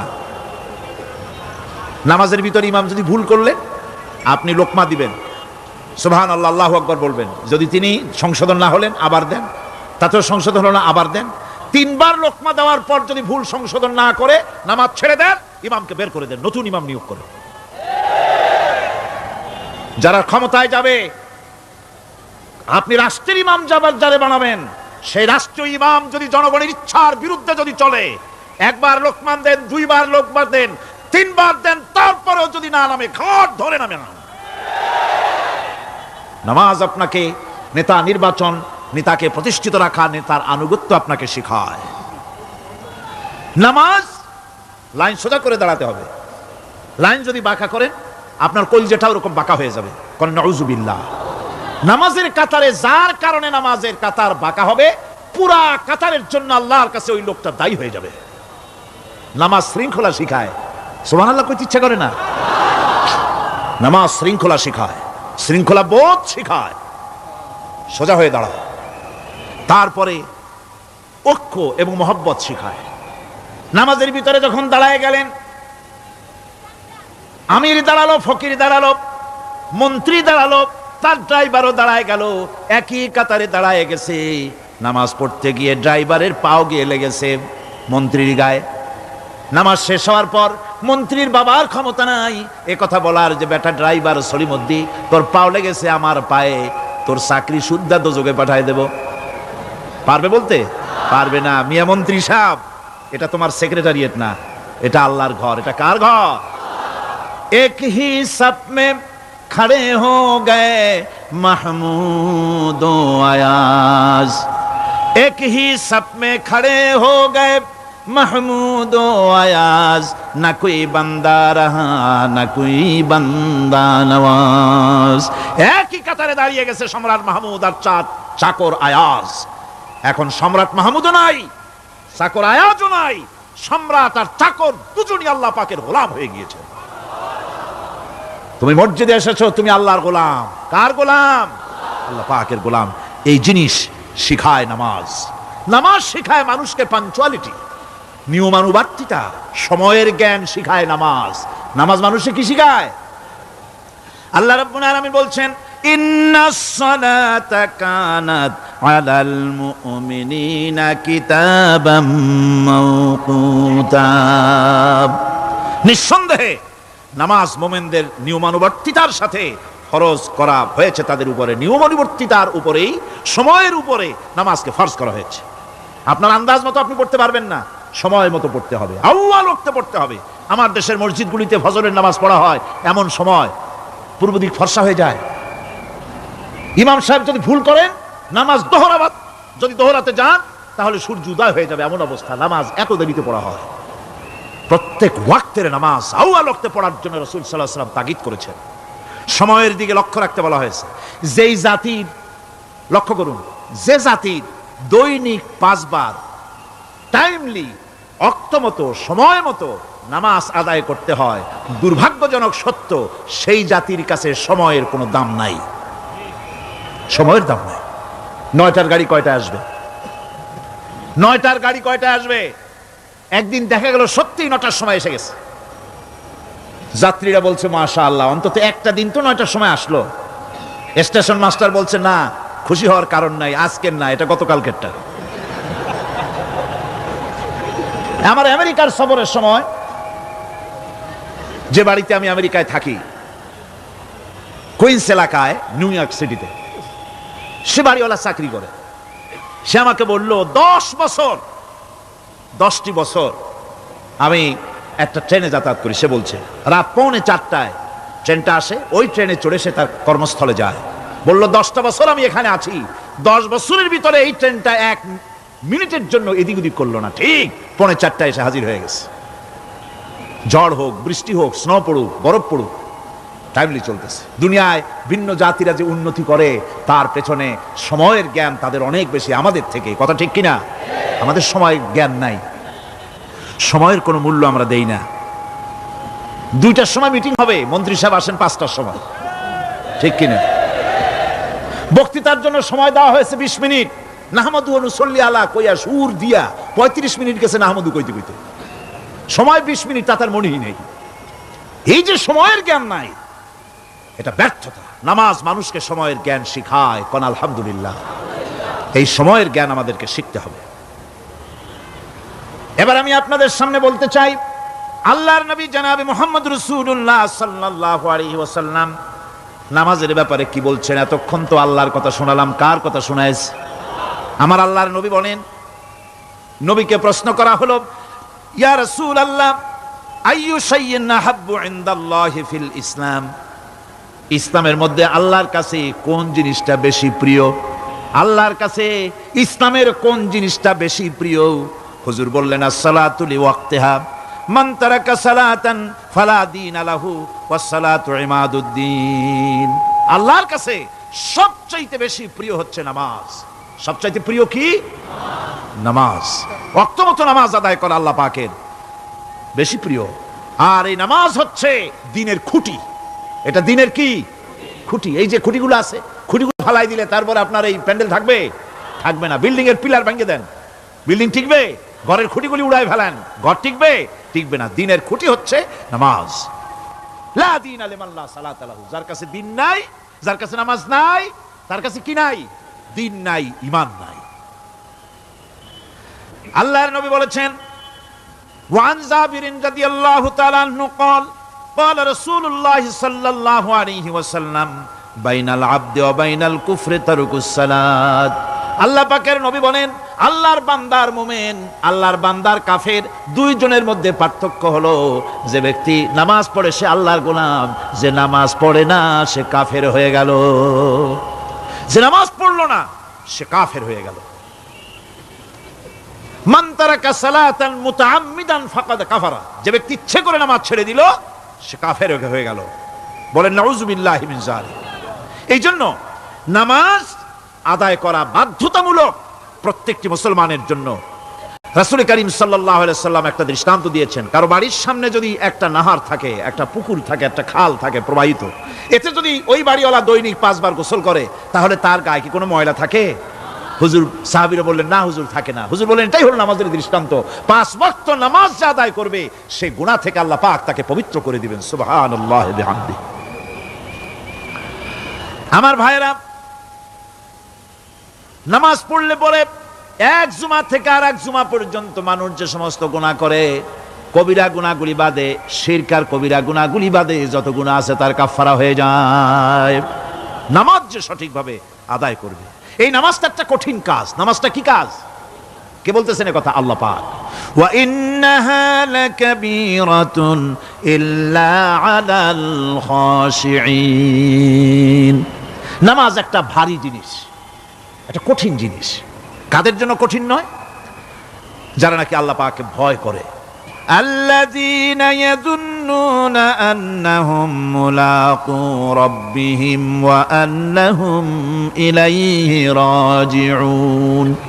যারা নাকি একথা মনের ভিতরে ধারণা করে যে আল্লাহ রাব্বুল আলামিনের দরবারে আমার হাজির হওয়া লাগবে, মোলাকাত করা লাগবে, এই চিন্তা যারা করে তাদের জন্য নামাজ মোটেই কষ্টকর নয়, নামাজ মোটেই তাদের জন্য অসহনীয় নয়, বোঝা নয়, ভার নয়। তারা নামাজ আদায় ঠিকই করবে। এই জন্যে বিবি বাল বাচ্চা সকলকে নামাজের জন্য তাগিদ করতে হবে। যত ভাই এখানে এসেছেন নিজেরা পড়বেন, বিবি বাল বাচ্চাকে তাকিদ করবেন। আল্লাহ পাক বলছেন ওয়ানজির আশীরাতাকাল আকরাবিন, তোমার নিকটবর্তী যারা আছে তাদেরকে তুমি আল্লাহর ভয় দেখাও। নামাজের জন্য তাদেরকে বলো, আল্লাহর ভয় তাদের অন্তঃকরণের মধ্যে সৃষ্টি করে দাও। আর এই নামাজ পড়তে হবে জামাতের সাথে। নামাজ পড়তে হবে কিসের সাথে? জামাতের সাথে। রাসূল করিম সাল্লাল্লাহু আলাইহি ওয়াসাল্লাম বলছেন, হুজুরের কাছে, আল্লাহর নবীর কাছে, হযরত আবু হুরায়রা রাদিয়াল্লাহু তাআলা আনহু হাদিসটি বর্ণনা করেছেন। হুজুরের কাছে একজন অন্ধ লোক এলো। সেই অন্ধ লোক এসে বললেন, হুজুর আমি তো চোখে দেখি না, জামাতের যে গুরুত্বের কথা আপনি বললেন, আমাকে কি রুখসুত দেওয়া যায় নাকি? আমি অনেক সময় সাথী সঙ্গী পাই না, আমাকে কি রুখসুত দেওয়া যায় নাকি?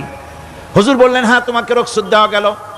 অন্ধ যখন হেঁটে যাচ্ছিলেন নবীজি তাকে আবার ডাকলেন, ডেকে জিজ্ঞেস করলেন, অন্ধ নামাজের মসজিদের আজান কি তোমার কানে যায়? বলে হ্যাঁ আমি আজান শুনি। হুজুর বললেন আজানের জবাব দিবা, মসজিদে এসে জামাতে নামাজ পড়বা।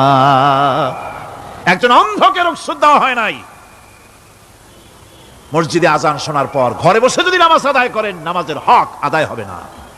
হুজুর সাল্লাল্লাহু আলাইহি ওয়াসাল্লাম বলেছেন মসজিদে আজান হওয়ার পর যে ব্যক্তি ঘরে বসে নামাজ পড়ে আমার ইচ্ছা হয় ঘরটা আগুন দিয়ে জ্বালায় দেই।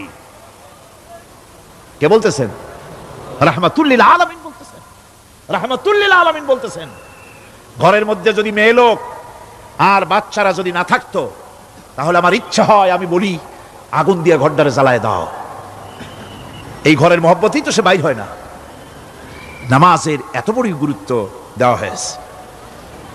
আমার বন্ধুগণ, এই নামাজের জামাতি আল্লাহর নবী জীবনের শেষ নামাজ জামাতে আদায় করেছেন। জীবনের শেষ নামাজটাও জামাতে আদায় করলেন। তখন তার এমন অবস্থা, এত অসুস্থ, দাঁড়াতে পারেন না, হাঁটতে পারেন না। দুইজন সাহাবীর কাঁধের উপরে ভর করে তারপরে বহু কষ্ট করে মসজিদে গিয়ে নামাজ আদায় করেছেন। খুতবা দিয়েছেন।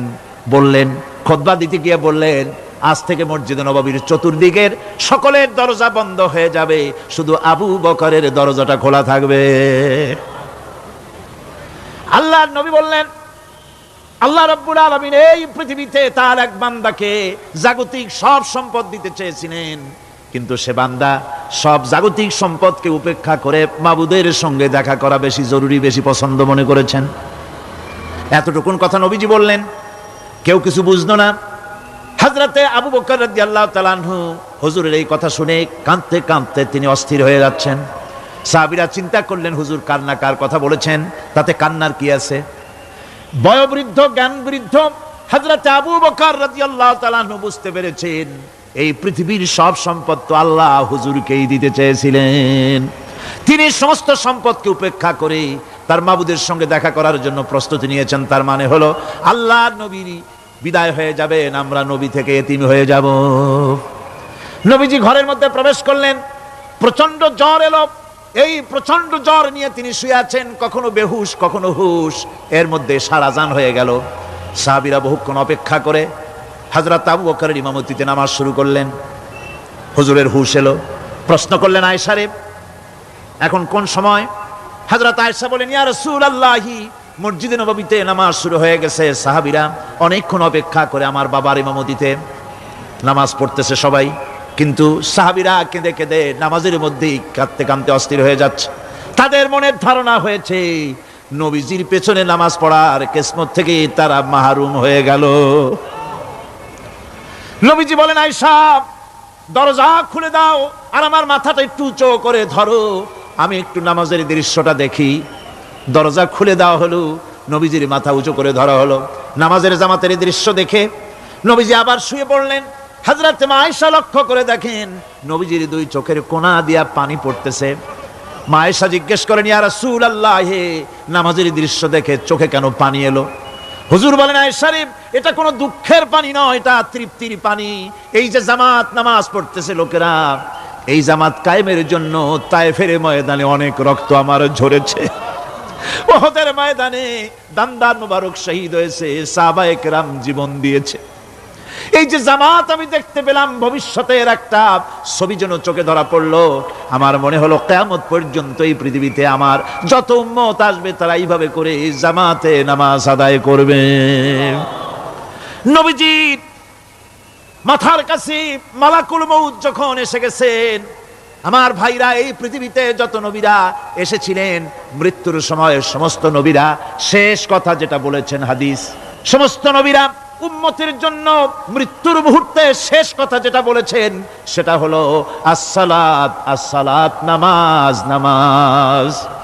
আমার নবী যখন বিদায় হয়ে যান, বিদায় মুহূর্তে মেয়ের কথা বললেন না, কলিজার টুকরা নাতির কথা বললেন না, জামাইয়ের কথা বললেন না, স্ত্রীর কথা বললেন না, মৃত্যুর সময় শেষ কথা বললেন আসসালাত আসসালাত ওয়া মা মালাকাত আইমানুকুম, নামাজ নামাজ, আমার উম্মতেরা নামাজ, আমার উম্মতেরা নামাজ ছেড়ে দিও না, নামাজ। যেই নবী উম্মতের জন্য এত কাঁদলেন, নামাজের জন্য এত কথা বলে গেলেন, আল্লাহ রাব্বুল আলামিন নামাজের জন্য এত নির্দেশ করলেন, নবীজি ইন্তেকালের সময় নামাজের কথা বলে দিলেন, সেই মুসলমান আজ নামাজ আদায় করে না। নামাজ পড়ে তো নামাজ শুদ্ধ হয় না। হযরতে হুযায়ফা রাদিয়াল্লাহু তাআলা আনহু তিনি একবার ইয়েমেন সফর করেছিলেন, এক মসজিদে নামাজ পড়লেন। একজনকে তিনি নামাজ পড়তে দেখলেন, নামাজ পড়তে দেখে তিনি অপেক্ষা করলেন। লোকটার নামাজ হয়ে যাওয়ার পর তিনি প্রশ্ন করলেন, আল্লাহর বান্দা তুমি কতদিন এরকমের নামাজ পড়তেছো? তিনি বললেন, প্রায় 40 বছর তো হবে আমি এরকম নামাজ পড়তেছি। হযরতে হুযায়ফা বলেন, তুমি কি আমারে চেনো? কয় না, চিনি না। হযরত হুযায়ফা বললেন, আল্লাহর বান্দা শোনো, আমি হচ্ছি আল্লাহর নবী মুহাম্মদুর রাসূলুল্লাহ সাল্লাল্লাহু আলাইহি সাল্লামের সাহাবী হুযায়ফা। ও আল্লাহর বান্দা, তুমি যেভাবে নামাজ পড়েছো এই রকম যদি 40 বছর নামাজ পড়ে থাকো, আল্লাহর কসম করে বলি নবীজি যে নামাজ শিখাইছেন তোমার সে নামাজ হয় নাই, রাসূলুল্লাহ নামাজ হয় নাই। নামাজ পড়লেই হবে না, রাসূলুল্লাহ বলেছেন সাল্লু কামা রাআইতুমুনি উসাল্লি, নামাজ পড়ো সেইভাবে যেভাবে আমারে পড়তে দেখো। বিশ্বাস করুন ভাইরা, নামাজ যদি না হয়, হরতাল করিয়া, মিছিল করিয়া, বিক্ষোভ করিয়া, যে কোনো আন্দোলন করে ইসলামকে বিজয়ী করা যাবে না যতক্ষণ পর্যন্ত নামাজ সহি না হবে। নামাজ হচ্ছে ফাউন্ডেশন, নামাজ নাই কিচ্ছু নাই। ঠুকঠাক করে দুইটা সেজদা দিয়ে উঠে যাবেন, আপনার ইসলামী আন্দোলনের 4 পয়সার দাম নাই। নামাজ আগে, জিহাদের ময়দানেও নামাজ, যেখানে আছেন ওখানেই নামাজ পড়তে হবে, আর তা পড়তে হবে আদবের সাথে, মুহাব্বতের সাথে। আপনারা বিরক্ত হচ্ছেন না তো? নামাজ নামাজ এই নামাজ হচ্ছে মুসলমানদের সবচেয়ে বড় জিনিস। নামাজ হয় না, নামাজ যত পড়া হয় অধিকাংশ নামাজ হয় না। নামাজের ভিতরে তাদিল আর কান, তাদিল করা ওয়াজিব। যতক্ষণ দাঁড়িয়ে থাকবেন, রুকুতে থাকবেন, যতক্ষণ দাঁড়ায় থাকবেন ততক্ষণ অন্তত এক তাসবিহ পরিমাণ তো বটেই। যদি তা না হয়, রুকুত থেকে দাঁড়ালেন, সেজদায় চলে গেলেন, ওয়াজিব তরক হলো, সো সেজদা দিলেন না, নামাজ ফাসিদ হয়ে গেল, নষ্ট হয়ে গেল নামাজ। এটা পাগলামি না। নামাজ সহিভাবে আদায় করতে হবে। নামাজ থেকে দাঁড়াবেন, রুকুত থেকে দাঁড়ায় গেলেন, বলবেন রব্বানা লাকাল হামদ। কোন রব্বানা লাকাল হামদ হামদান কাসীরান তাইয়িবান মুবারাকান ফিহি। একজন সাহাবী এই দোয়াটা পড়ছিলেন। নামাজ শেষ করে আল্লাহর নবী প্রশ্ন করলেন, নামাজের ভিতরে অতিরিক্ত এই কথাগুলি কে বলেছো? সাহাবী ভয় পেয়ে গেলেন।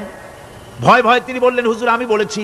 হুজুর বললেন, তুমি জানো না আমি নবী, তুমি নবী না। আমি যা দেখি তুমি দেখতে পাও না। তুমি যখন এই দোয়াটা পড়তেছিলে আমি লক্ষ্য করেছিলাম আল্লাহর রহমতের ফেরেশতারা প্রতিযোগিতা করতেছিল তোমার আমল নামায় কে কত বেশি নেকি লিখবে। রুকুতে দাঁড়ায়া এটা পড়বেন, সেজদায় চলে যাবেন, দুই সেজদার মাঝখানে ততক্ষণ বসে থাকবেন যতক্ষণ একটা সেজদার ভিতরে ছিলেন। পড়বেন আল্লাহুম্মা গফিরলি ওয়ারহামনি ওয়াহদিনি ওয়াআফিনি ওয়ারযুকনি। নামাজের মধ্যে দোয়া করতেছেন, আল্লাহ আমারে ক্ষমা করে দাও। সব দোয়া সব হুজুরের। আমাকে ক্ষমা করো, আমাকে হেদায়েত দাও, আমাকে সুস্থ করো, আমাকে রহম করো, আমাকে রিজিক দাও। কও সুবহানাল্লাহ। নামাজের ভিতরে দোয়া কবুলের সময়, নামাজের সেজদার ভিতরে দোয়া কবুল হয়। এইভাবে করে রাসূল করিম সাল্লাল্লাহু আলাইহি ওয়াসাল্লামের নামাজটা কেমন হাক্কানি উলামাদের কাছ থেকে জেনে নেবেন। যেহেতু হুজুর বলেছেন সাল্লু কামা রাআইতুমুনি উসাল্লি, নামাজ পড়ো সেইভাবে যেভাবে আমাকে পড়তে দেখো। নামাজের ভিতরে একাগ্রতা লাগবে, ভালোবাসা লাগবে, ভয় লাগবে, মুহাব্বত লাগবে। পরিপূর্ণ সময় নিয়ে শান্তিপূর্ণভাবে নামাজ পড়তে হবে। আর যত তাড়াহুড়া সব হচ্ছে নামাজের মধ্যে, ঠিক কিনা ভাইরা?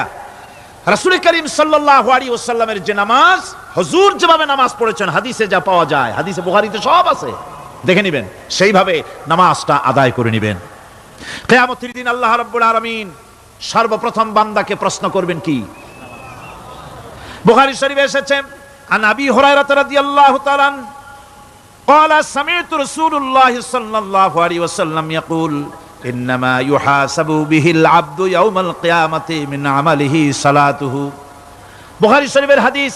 আল্লাহ রাব্বুল আলামিনের নবী বলেন, হযরত আবু হুরায়রা হাদিস খানা বর্ণনা করেছেন, তিনি বলেন যে আমি রাসূলের মুখে শুনেছি কিয়ামতের দিন আল্লাহ রাব্বুল আলামিন সর্বপ্রথম তার বান্দার কাছে প্রশ্ন করবেন, বান্দা নামাজ আদায় করেছিলি কিনা? নামাজ সর্বপ্রথম প্রশ্ন। যেরকম সর্বপ্রথম প্রশ্নটা কি? নামাজ। এই নামাজ আপনার বাচ্চাদেরকে যখন 7 বছর বয়স হবে নামাজের হুকুম করবেন। 10 বছরে নামাজ না পড়লে প্রহার করতে বলা হয়েছে।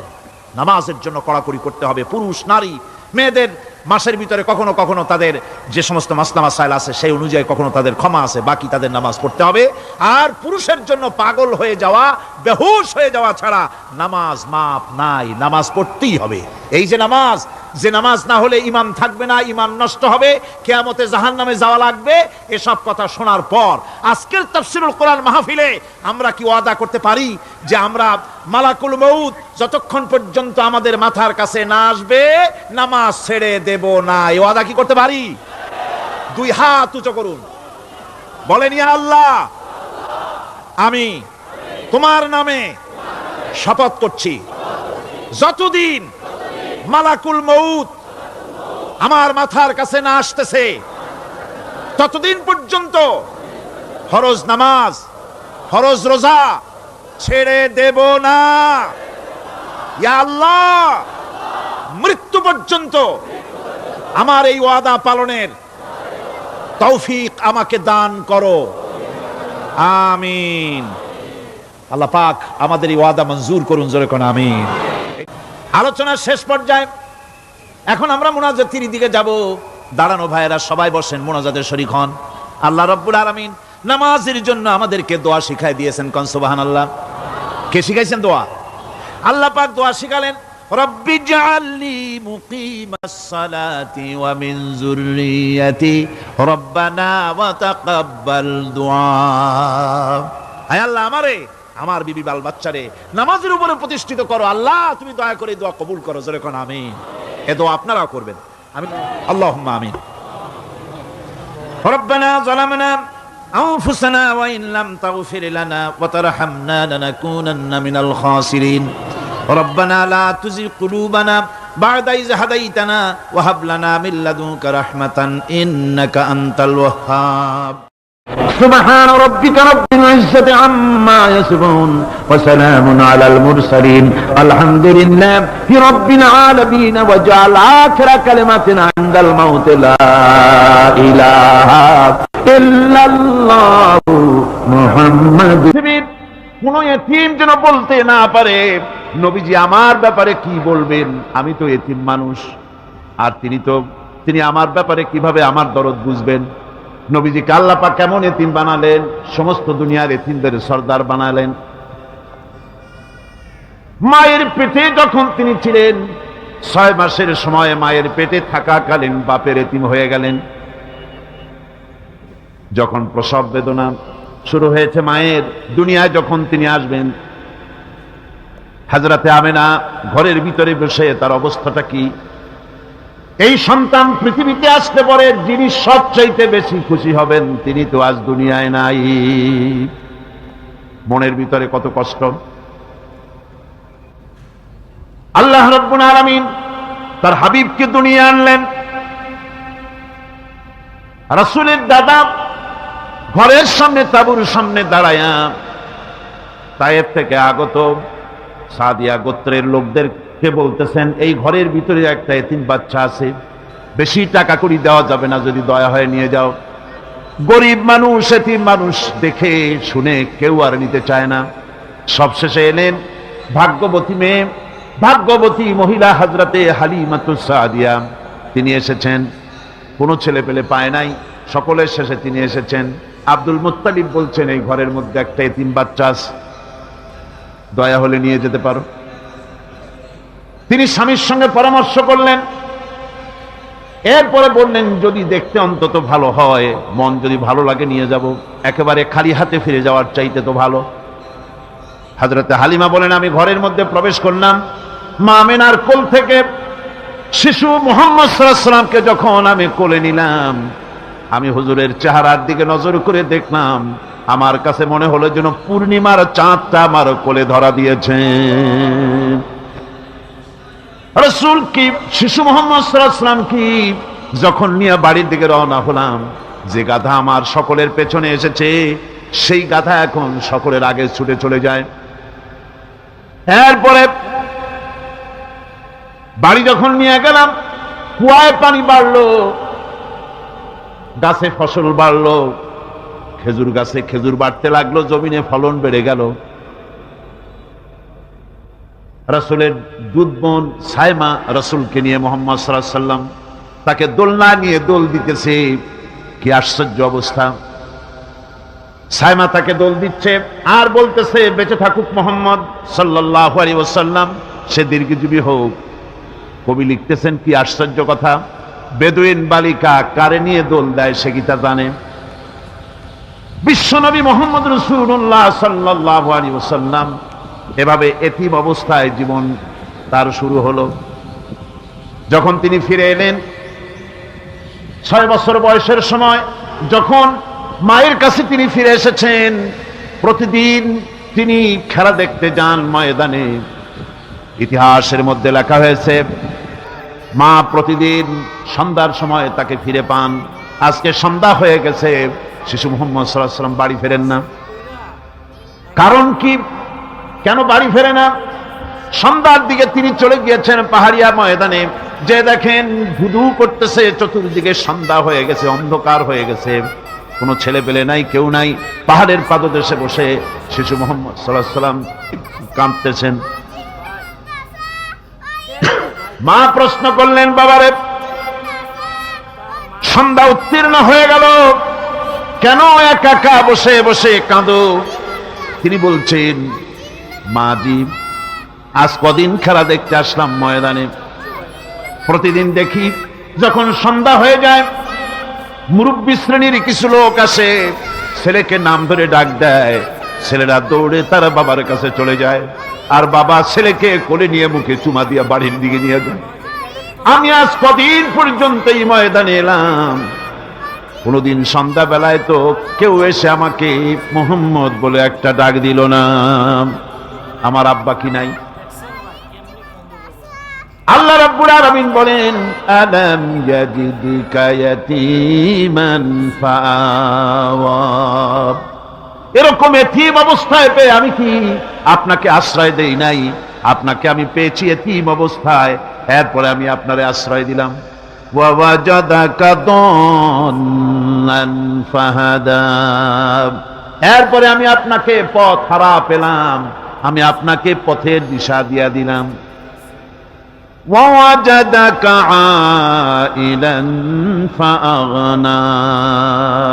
এরপরে আমি আপনাকে দরিদ্র অবস্থায় পেয়েছি, তারপরে আমি আপনার দারিদ্র মুক্ত করেছি আপনাকে। সুতরাং ফাআম্মাল ইয়াতীমা ফালা তাকহার ওয়া আম্মাস সাইলা ফালা তানহার ওয়া আম্মা বিনি'মাতি রাব্বিকা ফাহাদ্দিস। সুতরাং নবী, এতিমের প্রতি নির্মম ব্যবহার করো না, এতিমের প্রতি ভালো ব্যবহার করো, নির্মমতা দেখাইও না। আর ভিক্ষুককে ধমক দিও না, রূঢ়তা দেখিও না। আর আল্লাহর নিয়ামতের প্রশংসা করো। বহুত মানুষ আছে এতিমরে গলায় ধাক্কা দেয়।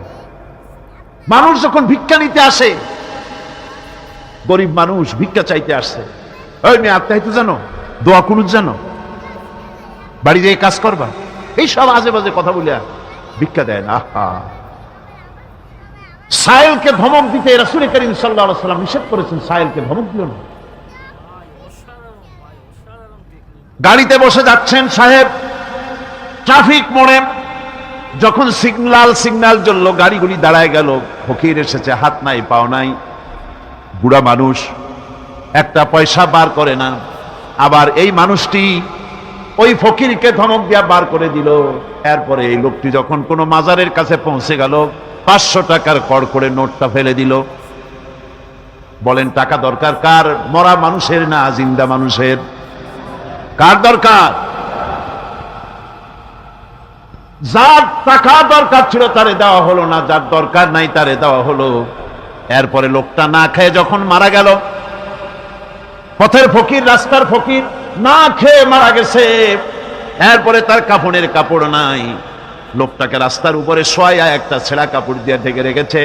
বড় লোকেরা, সাহেবেরা তখন গাড়ি দাঁড় করে আর 5টা টাকা 2টা টাকা করে তার লাশের উপরে মারতেছে।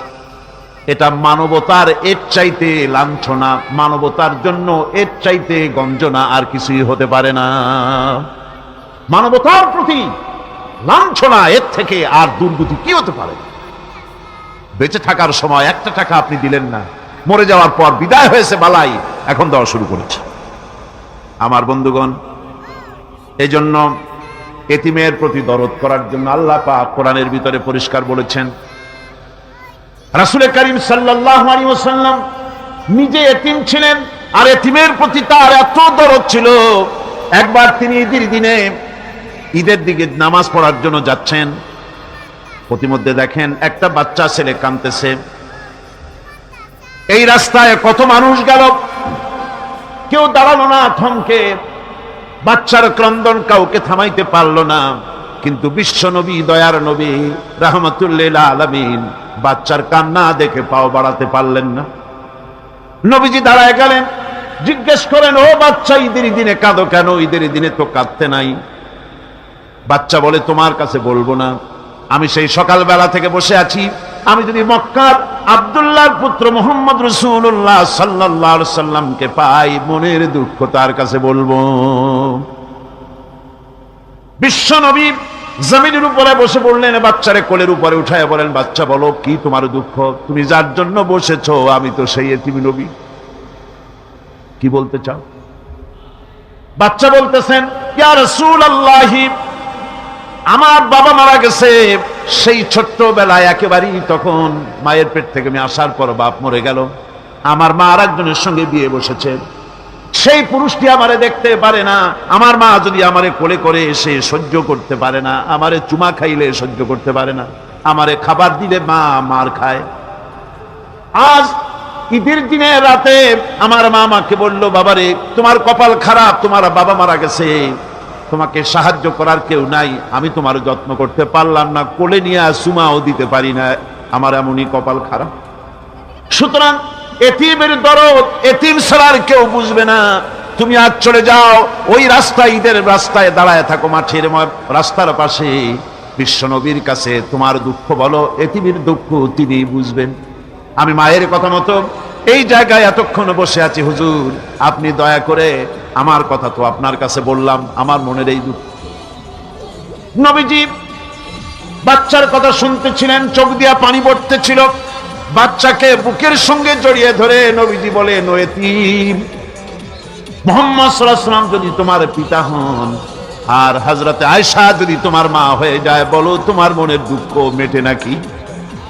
ছেলে ডুকরে কেঁদে উঠলো আর বলল, ইয়া রাসূলুল্লাহ, আপনি যদি আমার পিতা হন আর আয়েশা যদি আমার মা হয়ে যায়, এর থেকে বড় সৌভাগ্যের আমার তো আর কিছুই নাই। নবীজি এতিমকে বাড়ি নিয়ে গিয়ে হযরতে আয়েশার হাতে তুলে দিয়ে বললেন, আয়েশা রে, পবিত্র ঈদের দিনে আল্লাহ রাব্বুল আলামিন তোমার জন্য একটা উপহার পাঠিয়েছেন, এটা যত্ন করো।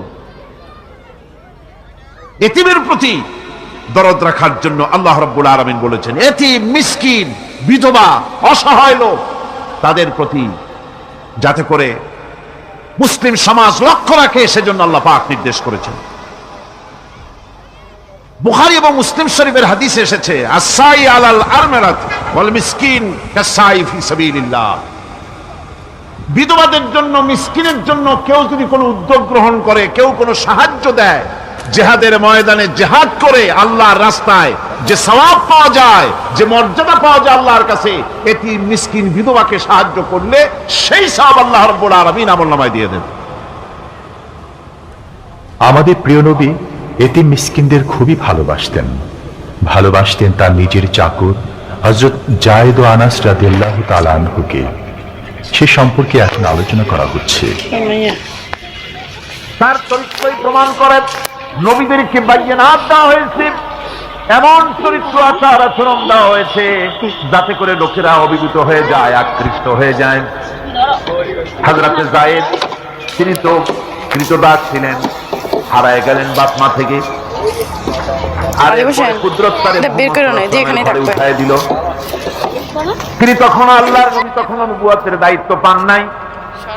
যায়েদের পিতার কাছে খবর হয়ে গেল, যায়েদ আছে রাসূলের বাড়িতে, মুহাম্মদ সাল্লাল্লাহু আলাইহি ওয়াসাল্লামের বাড়ি মক্কায়। তারা এসে হুজুরের সঙ্গে দেখা করে বললেন, মুহাম্মদ সাল্লাল্লাহু আলাইহি ওয়াসাল্লাম, জানতে পেরেছি আপনার কাছে আমাদের ছেলে যায়েদ আছে, মেহেরবানি করে তাকে আমাদেরকে ফিরায় দেন।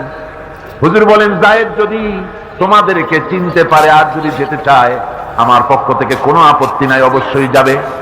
তবে যায়েদ যদি যেতে না চায়, আমি এমন লোক নই যে কেউ আমার কাছে থাকতে চাইলে আমি জোর করে তাকে ছেড়েও দিতে পারি না, আমি তেমন লোক নই। পিতা বললেন, আপনি অবশ্যই যুক্তিপূর্ণ কথা বলেছেন। হযরতে যায়েদ কানা হলো। হুজুর বললেন, তুমি কি চেনো এদের? কি? যায়েদ বললেন, চিনি, ইনি আমার বাবা, উনি আমার চাচা। যায়েদের পিতা বলেন, বাবারে বাড়ি চলো, তোমার মা কেঁদে কেঁদে হয়রান, চলো বাড়ি যাই, বাড়ির যা কিছু আছে সব তোমাকে ফিরিয়ে দেওয়া হবে। হযরতে যায়েদ বলতেছেন, পিতা, বাড়িতে যা আছে তাই শুদ্ধ, তামাম দুনিয়াটা যদি আমারে দেওয়া হয়, এই লোকটির কাছে থেকে যে ব্যবহার পেয়েছি, আমি এই লোকের কদম ছেড়ে যেতে পারি না। তার চরিত্রই প্রমাণ করে তিনি নবী, কি ব্যবহারটা পেয়েছেন। হযরত আনাস রাদিয়াল্লাহু তাআলা আনহু ছোট মানুষ, 8 বছর বয়সের সময় হুজুরের খাদেম হয়ে হুজুরের বাড়িতে আসছেন।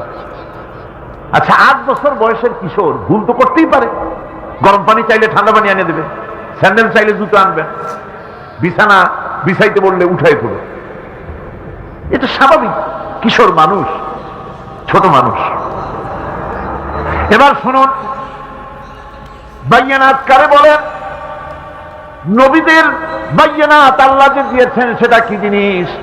সেটা হলো উন্নত মানের চরিত্র, তার ব্যবহার, ওঠা বসা যা দেখলে মানুষ বুঝতে পারে তিনি আল্লাহর নবী। হযরতে আনাসের মুখে শুনুন, হযরত আনাস রাদিয়াল্লাহু তাআলা আনহু বলেন, একাধিক ক্রমে টানা 10টি বছর রাসূলের খেদমতের ভিতরে নিয়োজিত ছিলাম। 10টি বছরের ভিতরে একটা দিনের জন্য নবীজি আমাকে ধমক দিয়ে কথা বলেন নাই। তো ধমক দিলেন না আমারে, এটা করছো কেন, এটা করো নাই কেন? সুবহানাল্লাহ বিহামদিহি। গোটা পৃথিবী সমস্ত মুমিন মুসলমানদের, পুরুষ আর নারীদের জীবন, কলিজা, রক্ত রাসূলের কদম মোবারক উৎসর্গ হয়ে যায়। মহান রব্বুল আলামিনের কাছে তার হাবিব রাসূলুল্লাহ সাল্লাল্লাহু আলাইহি ওয়াসাল্লামের ছিল বিশেষ মর্যাদা। আসুন আমরা সে সম্পর্কে আলোচনা শুনি। আমার ভাইরা, রাসূল পাক সাল্লাল্লাহু আলাইহি ওয়াসাল্লাম আল্লাহর নবী এমন এক মহান সত্তা ছিলেন যে তিনি দোয়া আল্লাহর দরবারে হাত উঁচু করতে দেরি আছে, কিন্তু দোয়া কবুল হতে দেরি নাই। হিজরত করে মদিনায় এসেছেন, নামাজ পড়তে দিল চায়, কাবা শরীফের দিকে ফিরে যদি নামাজ পড়তে পারতাম দিলটা বড় ভালো লাগতো, কিন্তু হাত উঁচু করে মোনাজাত করতেছেন না, আল্লাহর কাছে বলতেওছেন না যে আল্লাহ তুমি আমার কিবলাটা বাইতুল মুকাদ্দাস থেকে ফিরাইয়া মক্কা শরীফে বাইতুল্লাহর দিকে ফিরাইয়া দাও, মুখেও বলতেছেন না, মনেও না, শুধু আকাশের দিকে বারবার তাকাচ্ছেন, মোনাজাত করেন নাই, মনে মনে আশা পোষণ করতেছেন যদি এমন একটা ওহী নাজিল হয়ে যেত। আল্লাহ রাব্বুল আলামিন সঙ্গে সঙ্গে রাসূল যোহরের নামাজ পড়তেছিলেন, 2 রাকাত পড়া হয়ে গেছে, এমন সময় ওহী নাজিল হয়ে গেল, قد نرى تقلب وجهك في السماء। ও নবী, আমি দেখতে পেয়েছি বারবার আপনি আকাশের দিকে তাকাচ্ছেন। সুবহানাল্লাহ, আমি দেখতে পেয়েছি। فلنولينك قبلة ترضاها فول وجهك شطر المسجد الحرام। আর দেরি নাই, আপনার মনের আশা পুরো হয়ে গেছে, এক্ষুনি আপনার কিবলা পরিবর্তন করুন। হুজুর 2 রাকাত পড়েছিলেন বাইতুল মাকদাসের দিকে ফিরে, বাকি 2 রাকাত তিনি মক্কা শরীফের কাবা শরীফের দিকে ফিরলেন। আজও পর্যন্ত সেই মসজিদ আছে, সাক্ষ্য দিচ্ছে নবীর কথা কিভাবে মঞ্জুর হয়। মসজিদে কিবলাতাইন মদিনা মুনাওয়ারায় সে মসজিদ আজও আছে।